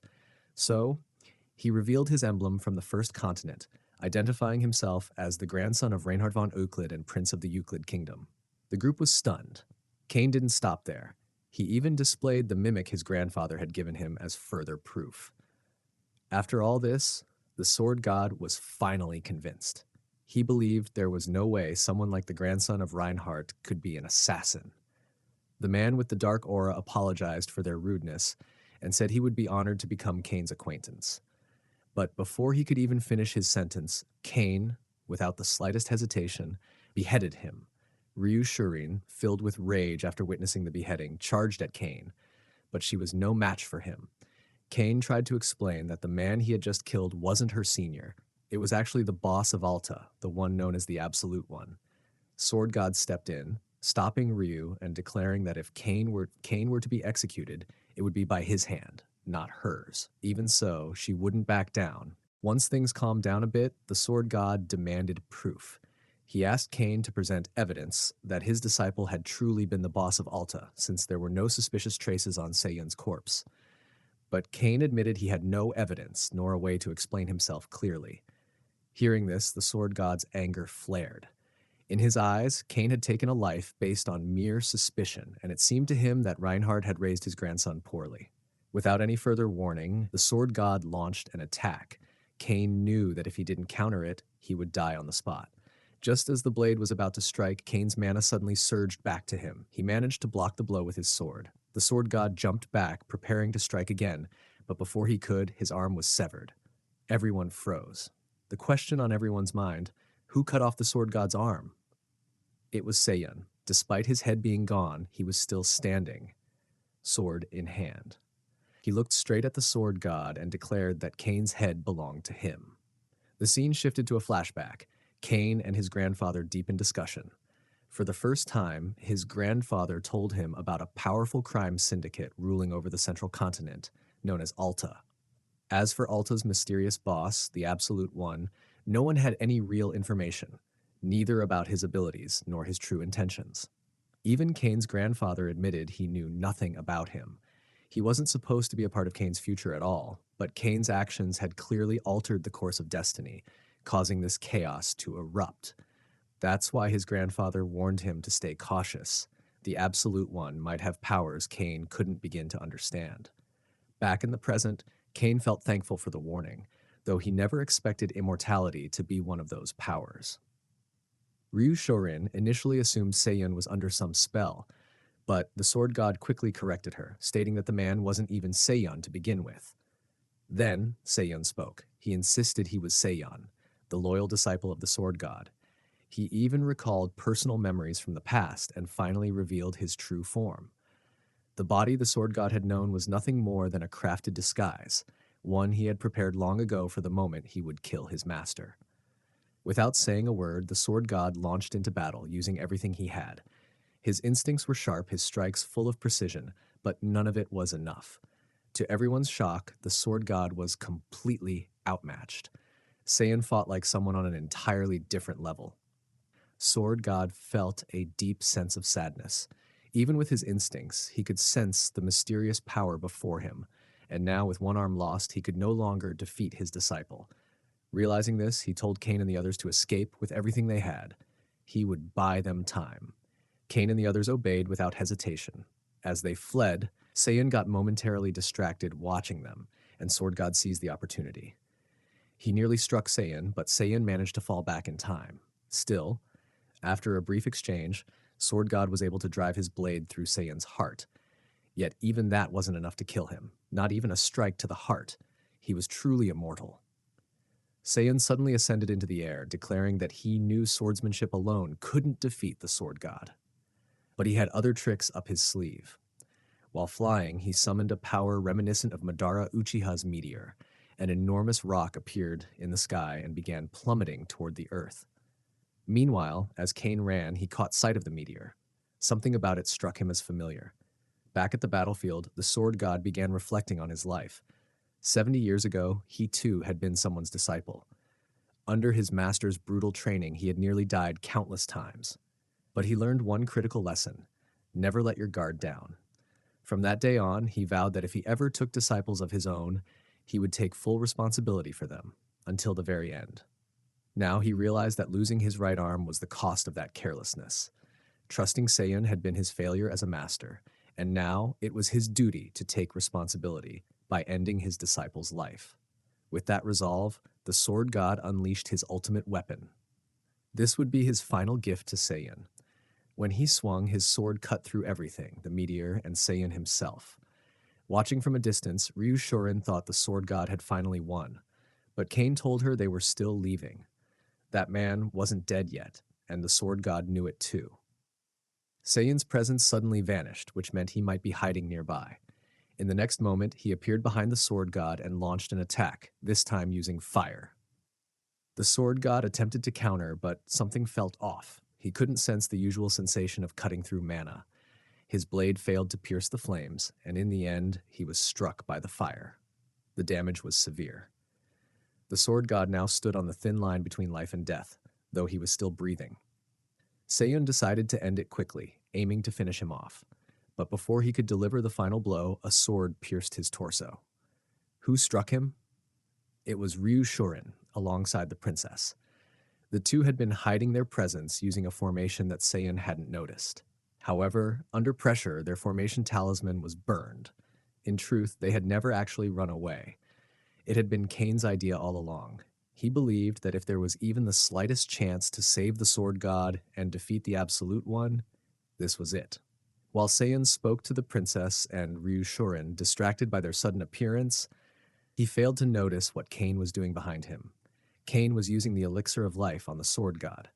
Then Seiyan asked Kane if he had known from the beginning that Seiyan was after him, and why. Kane did know. The moment Seiyan summoned that meteor earlier, it triggered something buried deep in Kane's mind, a dream he had long forgotten. In countless dreams Kane had experienced, he had taken on many identities. In one, he was called the Mad Destroyer. In another, a solitary king. And in yet another, he was the Absolute One. In those visions, he rained meteors from the sky, wielded the power of the world, and used the power of creation to accomplish anything he desired. He even created biological weapons unique to him and invented the very concept of immortality, making himself incapable of dying. That same power, once contained within a ring, had now flowed into Seiyan.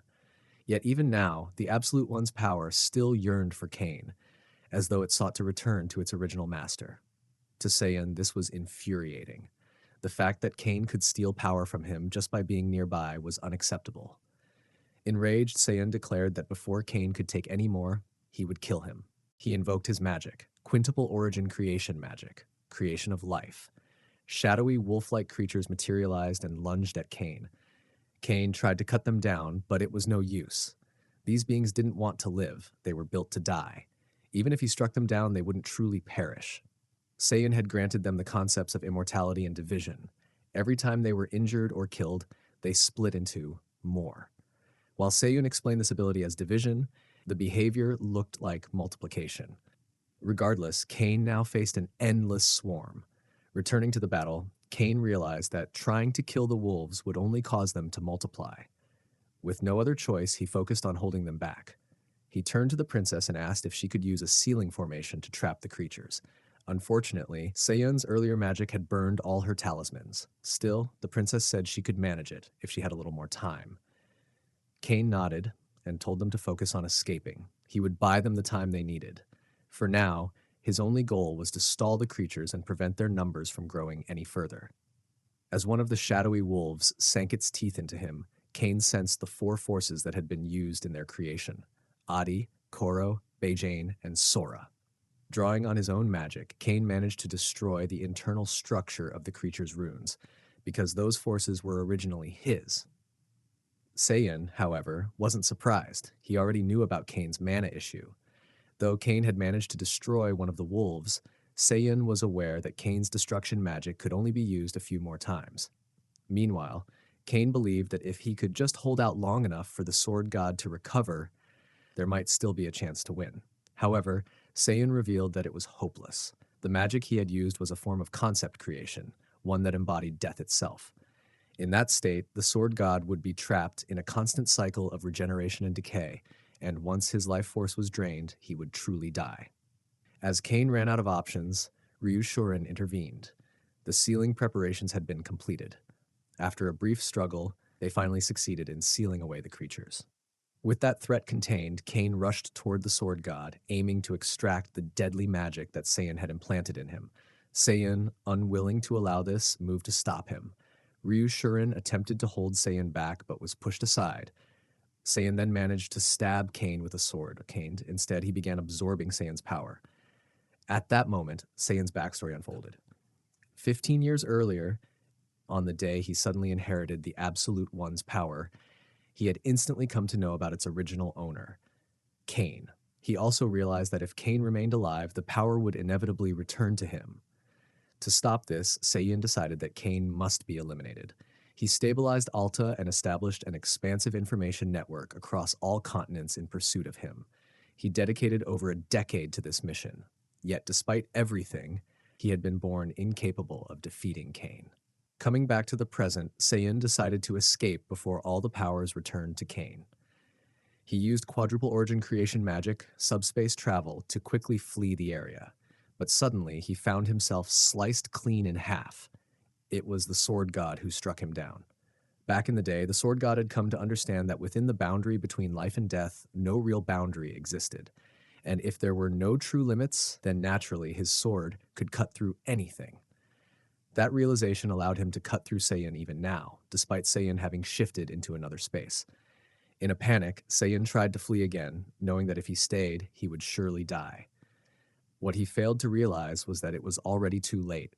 Cain had become the true Absolute One. Cain left everyone in shock. Without hesitation, he declared that Seiyan must receive punishment fitting for his crimes. He invoked creation of heaven and earth, burning hell to incinerate Seiyan, crafting an entire world solely for his execution. Yet, instead of despairing, Seiyan burst into laughter. He believed Cain had made a mistake reclaiming the Absolute One's powers, thinking that power would bind him to the absolute concept of destiny, a curse in disguise. Then, after all this, Seiyan took his own life. The only thing that remained was the Absolute One's power. The power spoke to Cain, claiming they were not separate beings. They were one. It believed Cain had already accepted it earlier in order to kill Seiyan. But recalling his grandfather's advice, he must control his power himself, Cain rejected the power entirely. He clarified that he had only borrowed a fragment of it to defeat Seiyan. After saying this, Cain left and returned to his world. There, he informed everyone that things were finally okay. No sooner had he said that than he collapsed and lost consciousness. From the heavens above, Cain's grandfather watched the events unfold, relieved and happy that Cain had not been consumed by the power. Just then, an angel named Nephilim snuck up behind him and began teasing him for finally smiling. As she sat beside him, the old man rose to leave. Before departing, he told her that when Cain eventually arrives in heaven, he entrusts him to her care.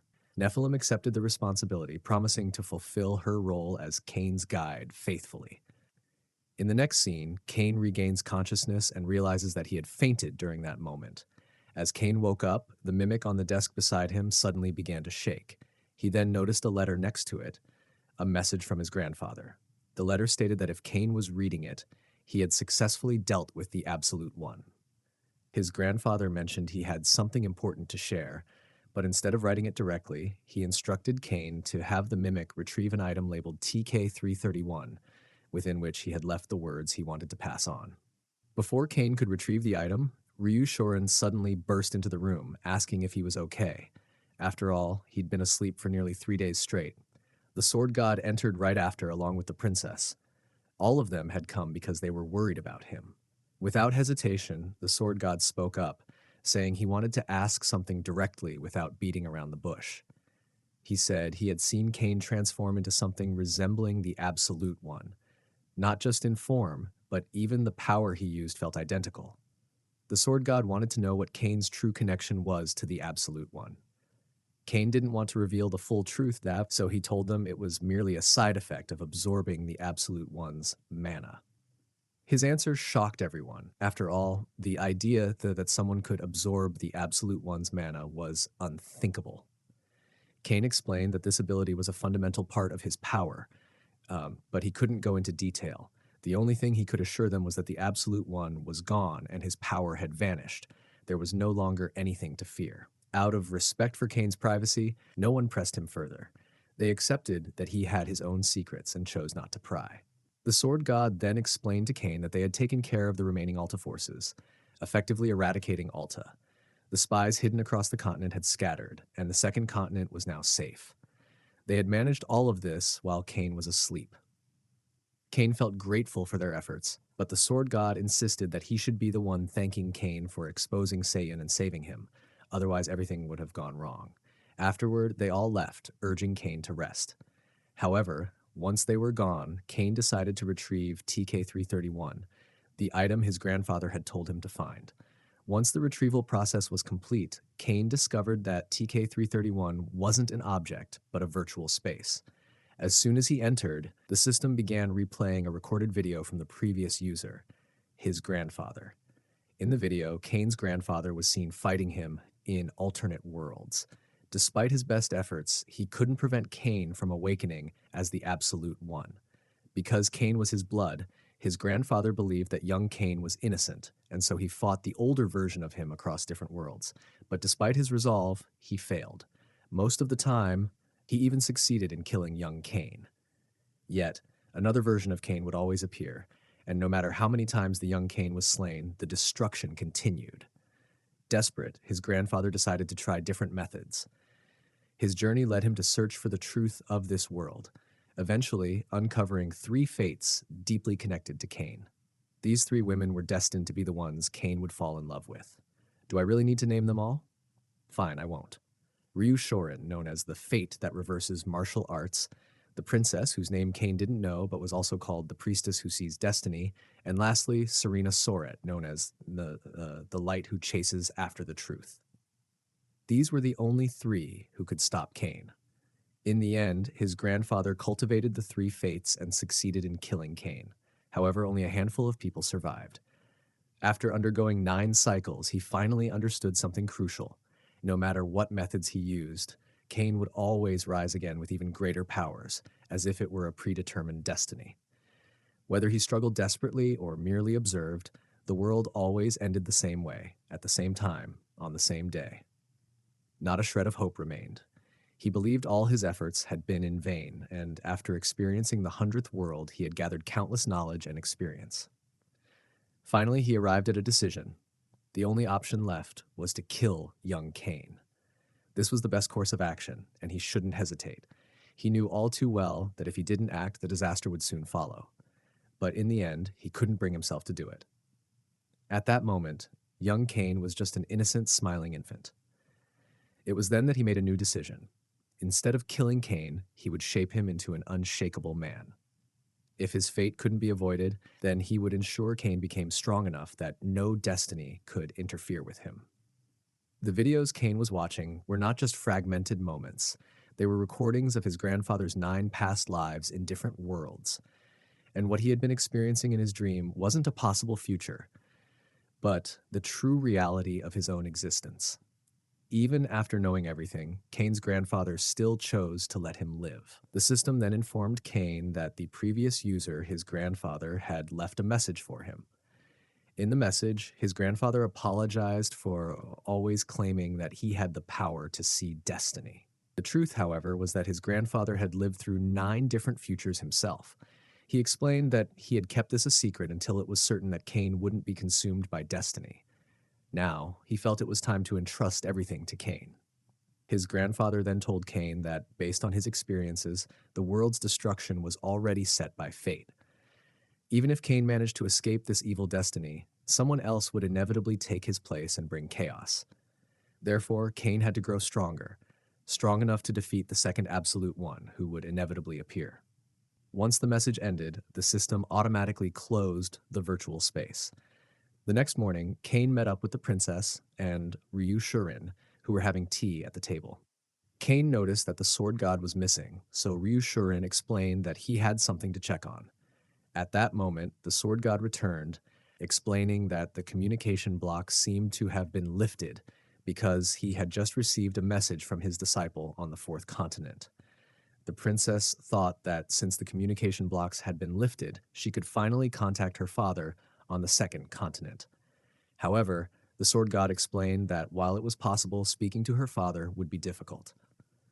He told everyone to prepare themselves, as what he was about to share was troubling.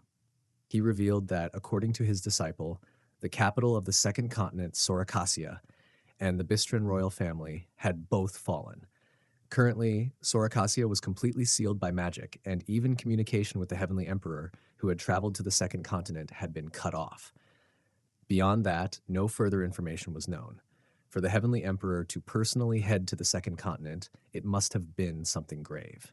The princess began to worry, fearing that everyone, her father, brother, and Nariel, might already be dead.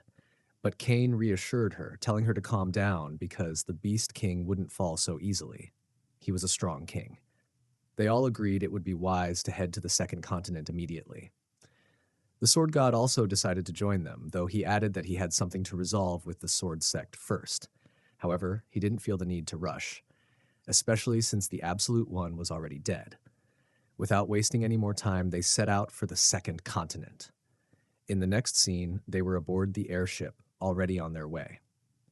Cain noticed that the 3rd guard had grown even stronger than before. He approached the sword god, praising him for his last battle with the Absolute One, as he had been able to strike while the enemy was in between different spaces. According to the sword god, that strike was beyond logic. No one had been able to comprehend it. However, Cain had, which surprised the sword god. At his age, Cain had already grasped the boundaries between life and death. Before they could continue their conversation, they suddenly spotted a sky dragon passing by. They had heard that sky dragons were occasionally seen while traveling through the skies, but this was no ordinary dragon. It was the first and strongest dragon born alongside the world, Sky Dragon Evelake. Even from a distance, they could feel an immense amount of mana radiating from it. Ryushurin and the princess also emerged, sensing the powerful mana and thinking it might be an attack. However, they were reassured by the sword god, who explained that it was merely the sky dragon. To their surprise, the dragon approached them closely, catching everyone off guard. Despite its intimidating presence, the dragon did not intend any harm. It explained that it had come to honor the ancient pact with the Bistron bloodline, the princess's family. However, the dragon was taken aback when it recognized Cain, the apostle of the end, and never expected to encounter him here. The sky dragon, sensing the fate that had woven them together, decided to have a conversation with Cain. To do this, the dragon stopped time for everyone except Cain. It began explaining that Cain was now a singularity, a being who had escaped the bond that once restrained him. He was a man born to fulfill the fate of the apocalypse, but now he had changed in an unexpected way. The dragon stated that the one responsible for Cain's transformation must be someone who had interfered with the bonds that once controlled him, Cain's grandfather. Whether this change was a blessing or a curse, the dragon could no longer predict how it would affect the future. So it explained that it would now observe Cain's path through the eyes of its contractor, Shah Bil Bistron, the princess. The dragon quickly made a contract with her, who was destined to inherit an ancient pact from an old friend. Originally, the dragon had planned to wait until the princess came to him, but now, with the fate of the world at stake, it had no choice but to act. The princess, still confused and unaware of what was happening, found herself able to move once the dragon's influence faded. The dragon then explained that Sorakasia, once blessed by the heavens, was now heading toward destruction. If it wasn't stopped, everything would disappear. He instructed them to go to Theoratalai Nofritian if they wanted to prevent its destruction, using any means necessary to protect the land.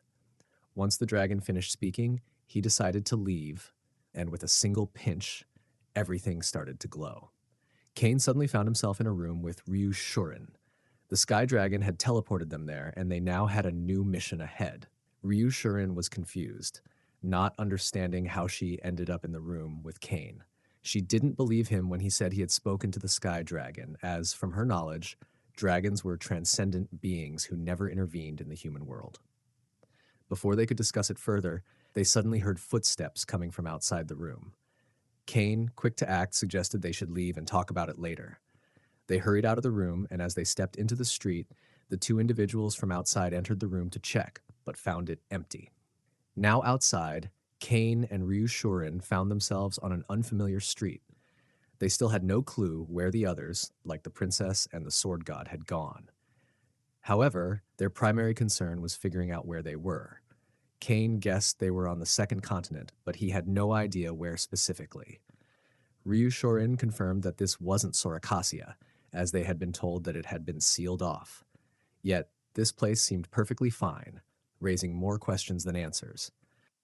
As they walked through the streets, Ryushurin was drawn to a vendor offering some food, possibly sweets, and decided to stop and ask. She casually inquired about their location, wondering where they were.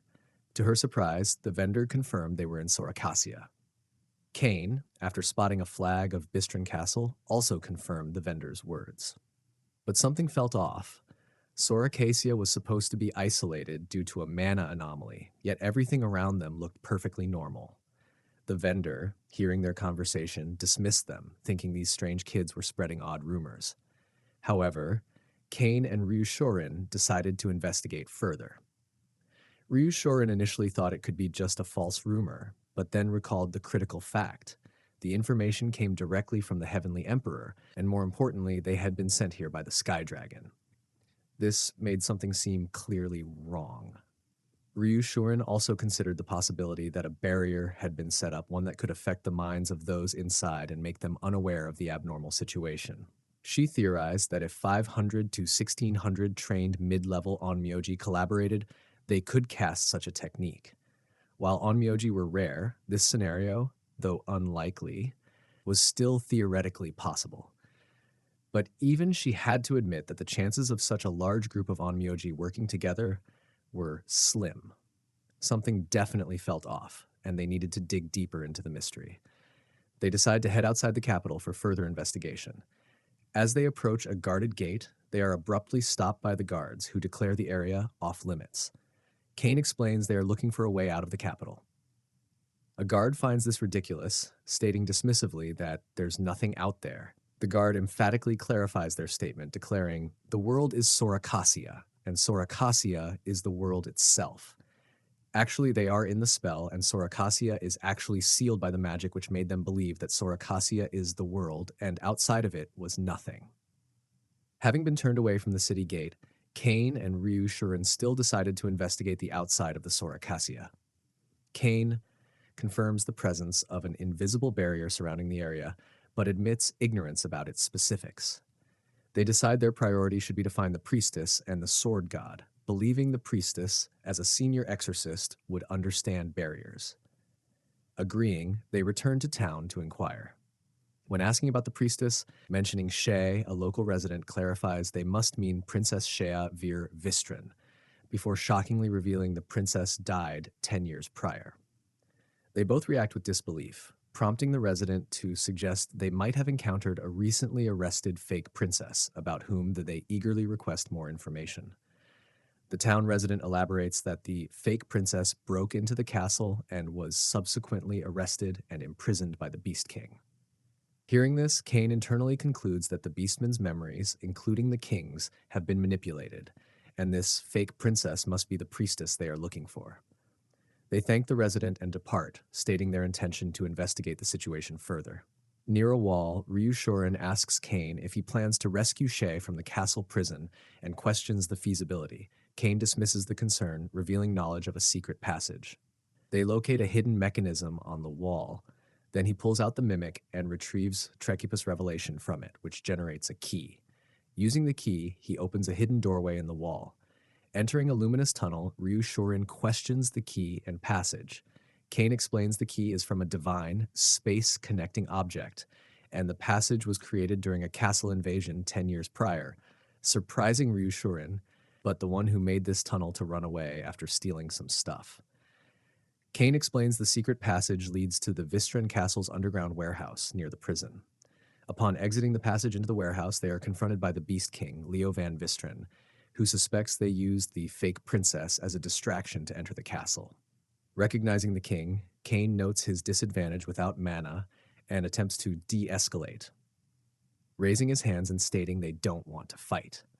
However, the Beast King dismisses his guards and immediately attacks. The Beast King acknowledges Kane's good intuition in dodging the previous blow. Ryu Shuren calls the Beast King despicable for launching a surprise attack. Finding irony in being called despicable by an intruder, the king vows never to forgive them and activates a blood flow technique, enhancing his physical abilities. He launches another furious punch, shouting, "Die!" Realizing he cannot dodge, Kane decides to block using the principles of Baji Quan, parrying the blow with a circular motion and landing a counterstrike on the king's face. The surprised king clutches his jaw, questioning if this weak counter is all Kane has, despite managing to infiltrate so deeply into the castle. The Beast King declares their intent to fight at full power, pressing their attack. While defending, Kane realizes they cannot parry the consecutive blows. But it didn't take that long for his hand bones to get broken by the Beast King punch. The attacker declares this is the end, but suddenly Ryu Shuren yells, "Get down!" launching a strike with her sword. The Beast King recognizes the weapon. Kane tells Ryu Shuren that it's impossible to face the Beast King alone, but Ryu Shuren replies, "It's okay, I got this." Ryu Shuren immediately engages the Beast King in a sword fight. As they clash, Kane expresses shock, internally noting that Ryu Shuren shouldn't be able to fight the Beast King evenly, yet her swordsmanship seems vastly improved. Kane then realizes Ryushurin is using blood flow, a technique thought exclusive to Beastmen. When asked if she were hiding her powers, the Ryushurin denies it, explaining she suddenly felt lighter and instinctively knew how to move, appearing confused herself. Kane silently wonders about the cause of this sudden awakening. The Beast King suddenly stops and remarks that Ryushorin's sword looks familiar and asks about their teacher. Upon hearing the name Sword God Gitaime, the Beast King vaguely recognizes it. The Beast King's apparent lack of knowledge about famous figures and the Vistran royal family.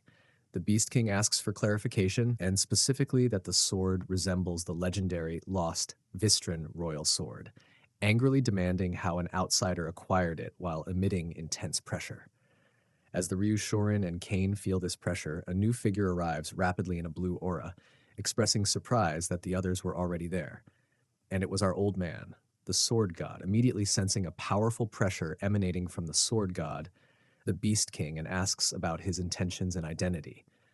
The Sword God acknowledges the situation, and Kane states the priority is rescuing the princess, so the Sword God tells the other two to proceed while he hold off the Beast King. Despite the Beast King's boast that they won't let them pass, the Sword God insists, allowing the pair to escape through guards, aided by a powerful shockwave from the Sword God's ensuing battle. An hour later, Ryushorin and Kane was able to rescue the princess in a cave. And this cave, nobody knows about this cave except for Neriel. And then Kane explains to the now arrived Sword God that the Sky Dragon guided them, Sky Dragon's voice that even the Sword God cannot hear. The discussion shifts to the surrounding barrier, which the priestess reveals was created by a single person, describing its complex structure centered around a heart where she witnessed a human figure. What's meant by the heart of the barrier?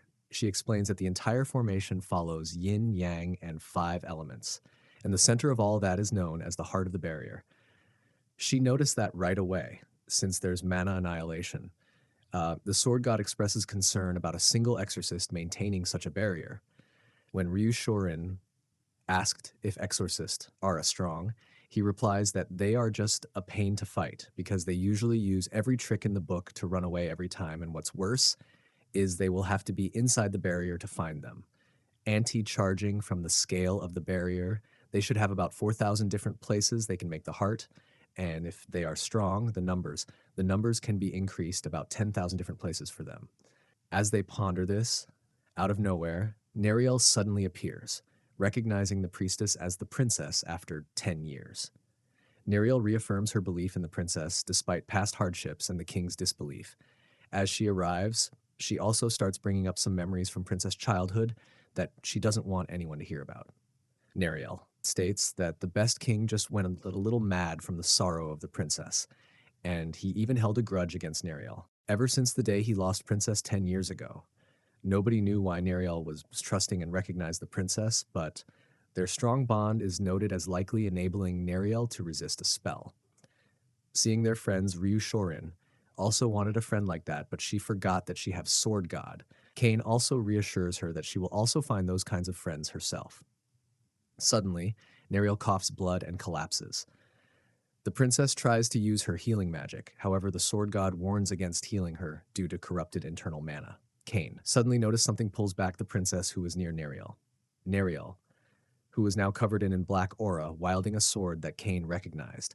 It was the same sword he used in his third life, where he was all in creation. Neriel tried to attack them. Kane knocked her out and tied her up. After capturing her, Kane explains that Neriel resisted the barrier's spells, causing the barrier, described as the Shadow World's immune system, to kill Neriel, though it later brought her back to life. When asked if he knows more about this Shadow World barrier, Kane confirms, stating they recalled it upon seeing Neriel engulfed by shadows. They elaborate that the barrier absorbs all living creatures within it, transforming them into shadow puppets. Prestius asks if this means Neriel and her family aren't truly themselves, which Kane confirms. Prestius expresses relief, believing their family is safe and can be restored once the barrier is down. However, Kane corrects this assumption, clarifying that being absorbed is akin to being digested, implying a more permanent and destructive transformation. Kane delivers grim news, explaining that Sorakasia, including the Beast King and the other Prestius' family, has already been wiped out.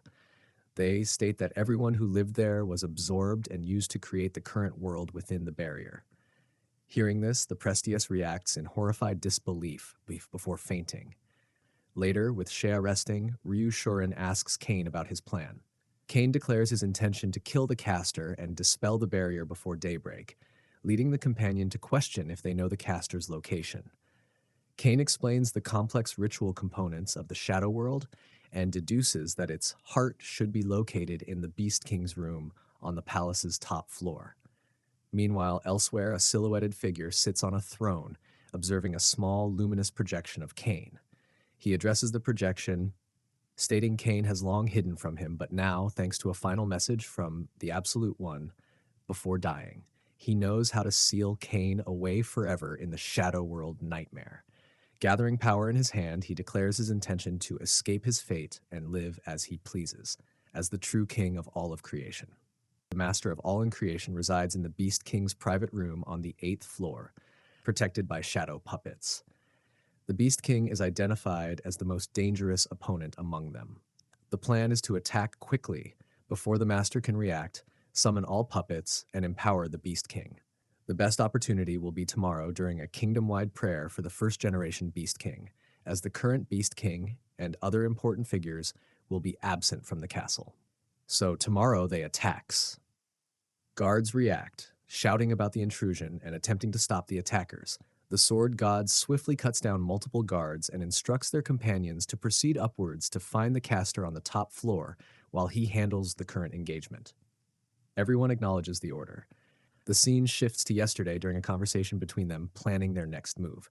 The sword god suggests that he and Kane should proceed to the castle, while two others, Shuren and Shea, remain behind.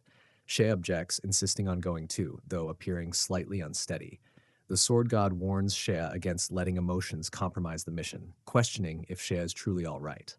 Shea insists she is fine and argues their skills as an exorcist are necessary against a spellcaster opponent.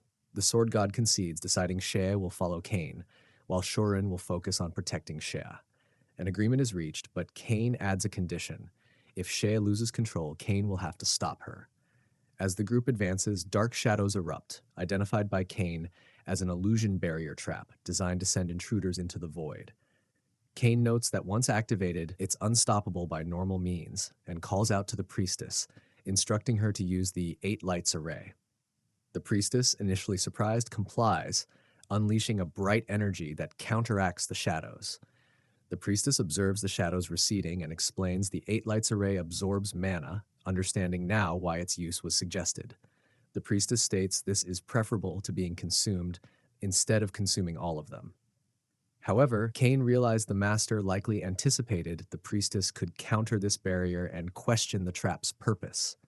A sudden thought occurs, and he urgently shouts to the priestess, throwing his sword towards her and stating she will need it. The priestess catches the thrown item while still enveloped in the illusion barrier trap.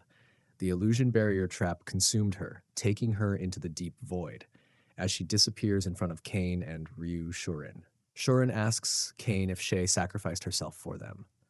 Kane confirms this. Shuren expresses disbelief and anger, questioning how Kane could tell her to do that. Kane explains it was the most logical choice to prevent everyone from being caught. He reveals knowledge of the barrier and that the priestess's technique defeated it. Kane admits feeling guilty and intends to rescue Shea later. Shuren is surprised, asking if Shea isn't actually dead. Kane confirms Shea is alive, questioning why Shuren thought they'd abandon her, and reveals giving her the sword was part of this plan. Kane urges Shuren to continue. As they proceed, they find a huge fight outside of the castle. Maybe the Beast King and the Sword God might be fighting already. After arriving at the 7th floor, Kane had a bad feeling because they didn't encounter any more traps on the way here. Kane explains the Beast King's room on the next floor negates mana, meaning any remaining traps must be on this current floor, warning Shuren to be careful. Shuren acknowledges.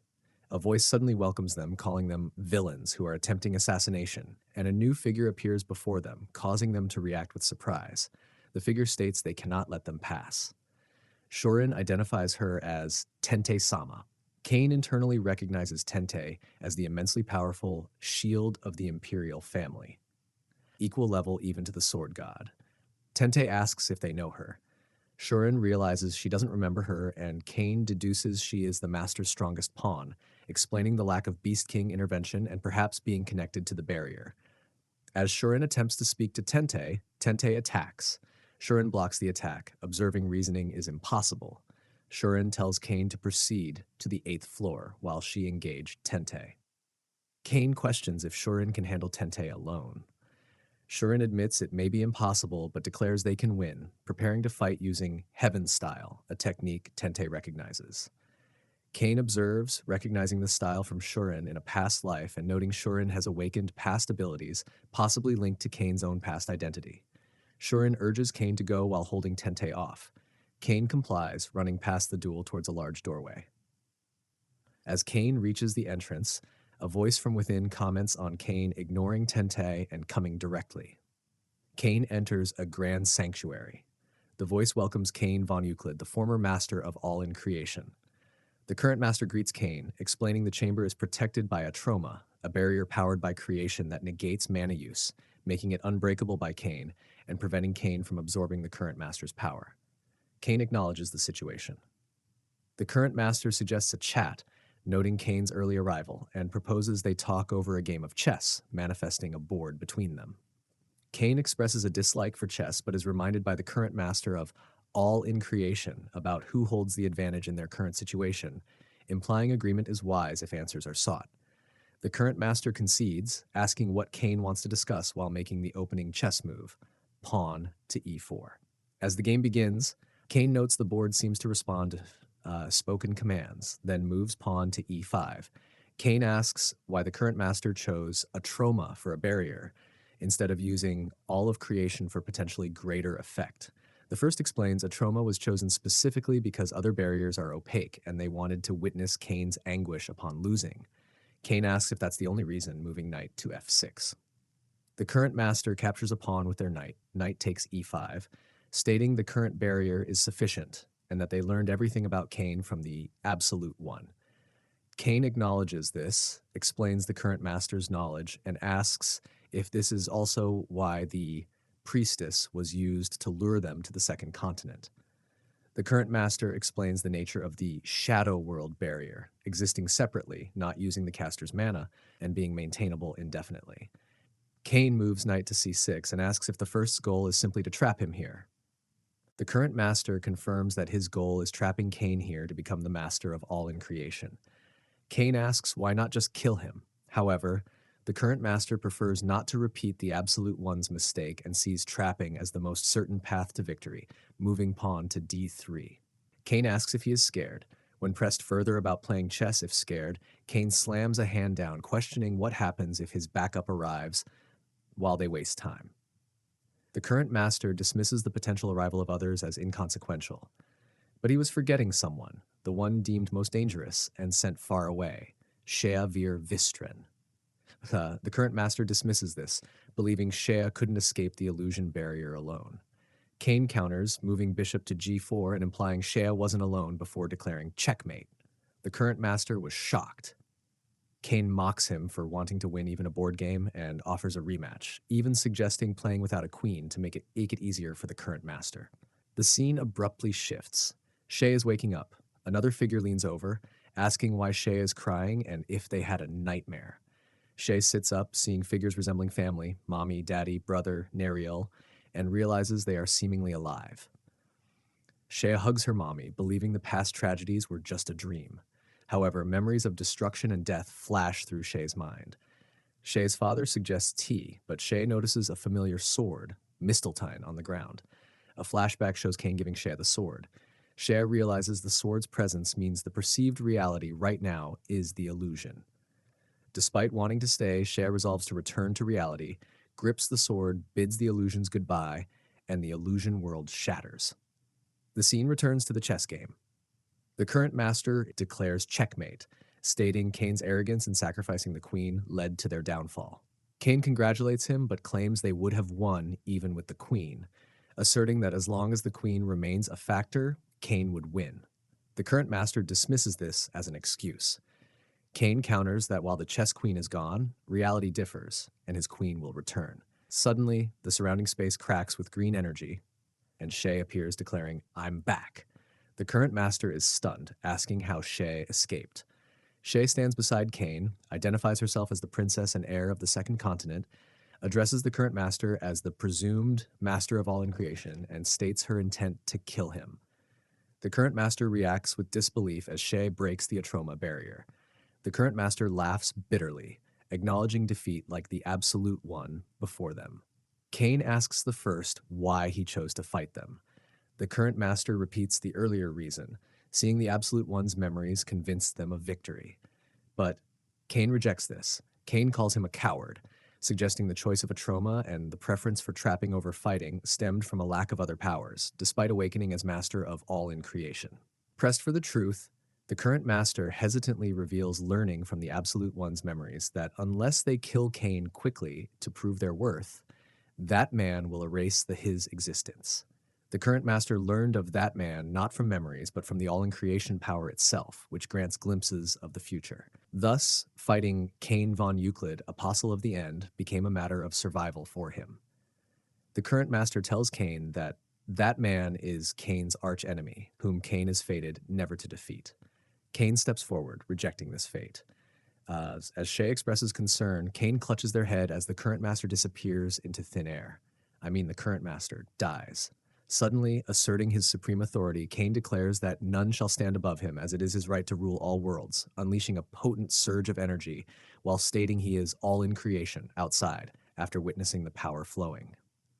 Nearby, the sword god wonders what Cain is attempting to do, before observing that Cain appears to have defeated the attacker. The Beast King in front of the sword god groans and questions the sword god's presence. When the sword god asks if his memories have returned, the Beast King responds with confusion. Looking at his hands in horror, the Beast King laments attacking his own daughter, just as the sword god notes his hands are reverting to shadows, explaining that the shadow dolls vanish along with the shadow world. Tente then appears, confirming she too was caught in the shadow world and attributing her wounds to the sword god's disciple, Shurin, praising her skill while noting its similarity to the Beast King's style. Shocked that Shurin was responsible, the sword god listens as Tente informs him that, as a shadow puppet, the Beast King doesn't have much time left. Tente suggests allowing the Beast King this final chance for goodbyes, and the sword god agrees. Informing him that Shay is on the 8th floor, Tente urges the sword god to hurry. The sword god takes the Beast King to the 8th floor. As they arrived, Cain observes and Shea calls out, asking what is happening. The Beast King finds Shea calling her name, and she cries out, "Father!" He gently confirms his identity and that he recognizes her as his daughter. Reaching out, he manages to tell Shea he loves her before completely dissipating into shadow. As Shea weeps for her father, Cain tells her not to cry, declaring that as the master of all creation, he refuses to accept such a tragic ending. He resolves to correct this false reality with his own truth, activating Light World Reversal to restore Sorakasia to its state before the tragedy began. The overwhelming darkness gives way to bright light, and Shea remarks on the sudden change. Cain explains that he returned everything to how it was before the Shadow World, assuring her that her loved ones are back, and she shouldn't be sad. Visibly moved, Shea thanks him tearfully, reflecting internally that despite his aloofness, she knew he was a good person. Cain remarks that she looks better before stating he has something to attend to and will be taking a short trip. With this, he pass out, then in a darkened room, a mysterious woman greets Cain, noting he kept her waiting. Cain expresses surprise at her presence, and she explains that unexpected events transpired due to his grandfather's return. Inviting him to sit, she states she wants to discuss with him about accepting her, acknowledging that he already knows her presence is like poison to him. She clarifies that if he were to accept all in creation, her personality would absorb his. But her proposal isn't about her own revival. Instead, she offers him all her power and knowledge, devoid of her personality, in exchange for him teaching her about the unknown world his grandfather returned to. Although Cain finds the terms favorable, he rejects her power, surprising the woman. He explains that accepting all in creation would hinder his mana absorption and negate the elixirs he's taken. Furthermore, knowing the ultimate truth associated with that power would likely endanger his life, citing past precedent. The woman counters by reminding him she offered knowledge, specifically of a future where he avoids being killed by that man, something even the Absolute One was unaware of, asking if he still thinks he doesn't need her. Convinced, Cain agrees to the deal, but reaffirms his refusal of the power itself. The woman accepts this and tells him the most crucial first step to avoid his foreseen death is to ally himself with the witch of the third continent. Later, Cain returns to the palace, waking up in a room. Later, we see Cain and Shay expressing concern and offering to postpone the meeting with the Beast King. Cain assures her he is fine, briefly remembering he met the master of all creation, then woke up in a room in the palace. He then asks about her well-being regarding the illusion barrier. However, Shea didn't remember a thing, and Cain got the conclusion that because of his time reversal magic, no one remembers the Shadow World incident. Cain reveals to us he told others he simply dispelled a barrier, finding it a simpler explanation. Back to the present, they arrived at the Beast King's court. Shea thanks him profoundly. To everybody that this is the one who saved Sorakasia from the atomic mysterious barrier and insists on giving him a reward. Cain initially refuses, stating he didn't act for recompense, but Shea and the Beast King insists, noting her family dislikes being indebted. Cain gratefully accepts, but mentions his ongoing journey prevents him from taking anything too large. As Shea begins to ask about the mimic, Cain quickly places his hand on her mouth, requesting her to keep it a secret. Just then, the Beast King was still in front of them, so Cain apologized for his rudeness. The Beast King dismisses it, stating the Vistran royal family is instinctively drawn to the strong, thinking that his daughter is attracted to Cain. The Beast King then muses aloud, questioning Cain's true strength before suddenly issuing a challenge, a match against him. If Cain wins, the Beast King declares he will approve of his relationship with Shea. Cain seems taken aback by the mention of a relationship, hesitating slightly because there weren't even any relationship. Seeing this, the Beast King taunts him, asking if he's running away in fear and demanding he face him fair and square if he's a man. As the Beast King powers up aggressively, Shea Emberest punches her father on his torso and her father goes flying on the wall. Shea rocked everyone shocked. As the Beast King stands up, he remarks on Shea's apparent growth in power, wondering if her bloodline has awakened. He notices the unusual mana emanating from her crown and suddenly recognizes it as the divine relic stolen a decade prior. Shea inwardly panics, recalling Cain's request to keep it a secret. The Beast Queen reasons that if her bloodline awoke without a full moon, the crown must be a true divine relic. Whispers spread through the onlookers about a prophecy concerning the relic's chosen one becoming the strongest warrior in Beastran's history. As the Beast King asks Shea for an explanation, Cain realizes he can no longer conceal the truth about the crown. Just then, Ryu Shorin bursts in, calling out to Cain and Shea and asking why they are there. She expresses confusion, mentioning she thought the Beast King had disappeared. Cain questions her statement and wonders if she still remembers what happened in the Shadow World. Sensing the need for privacy, Cain asks Ryu Shorin for a moment and excuses them both. Alone, Ryu Shorin asks Cain if everyone else truly forgot what happened. He confirms that even the priestess and the sword god only recall events up to seeing the Sky Dragon. When Ryu Shorin asks why only the two of them remember, Cain admits he doesn't know. Ryu Shorin then mentions having a strange, unpleasant nightmare while she was unconscious. Changing the subject, Ryu Shorin requests a favor from Cain, to keep her defeating the Heavenly Empress a secret, hinting it was achieved using Bistran's restricted sword techniques. Cain agrees. Using the Tenryu sword felt surprisingly natural at that moment, as if her bloodline activated on its own. She reaffirms her dedication to reaching the pinnacle of swordsmanship to repay her master. Cain then asks her to also keep the revival of Sorakasia confidential, which she readily accepts. Recalling the advice he received about needing the Witch of the Third Continent's support, and that Ryu Shorin's conviction was key, Cain out of nowhere invites Ryu Shorin to journey with him to the Third Continent. He frames it as a valuable experience, referencing a regional tradition, and Ryu Shorin, recognizing the rare opportunity to train alongside someone as powerful as Cain and potentially grow stronger herself, agrees to go. 2 days later, they prepare for departure. Shea expresses regret they couldn't host them longer, while the sword god mentions needing to resolve the sword gate issue first. After exchanging farewells and promising a grand welcome upon their return, Neriel tells Shay it's unfortunate she cannot join them. Shay explains her need to remain and handle matters concerning the newly revealed sacred relic. With a final promise to meet again, Kane and Ryushurin depart, but as they started heading, Kane suddenly clutches his chest in pain as a strange energy swirls around him. Though far away, Sha seems to sense something amiss, calling his name. Sha registers a peach scent before Kane loses consciousness. Kane later awakens aboard a ship, hearing waves. Ryushurin informs him he was unconscious for 4 hours and that she immediately arranged their departure due to the urgency he had expressed, overriding attempts by others to stop them. Relieved, Kane thanks her, glad he will arrive on time. When Ryushurin asks how he feels, Kane states he feels better than usual. Ryushurin finds this odd, expecting him to feel worse now that his usual mana suppression is gone. This prompts Kane to check, and he discovers a faint trace of mana returning, something Ryushurin points out, noting his usual suppression is unnaturally complete. Surprised by the return of even a tiny amount of mana, Kane realizes Ryushurin hadn't noticed its complete absence before.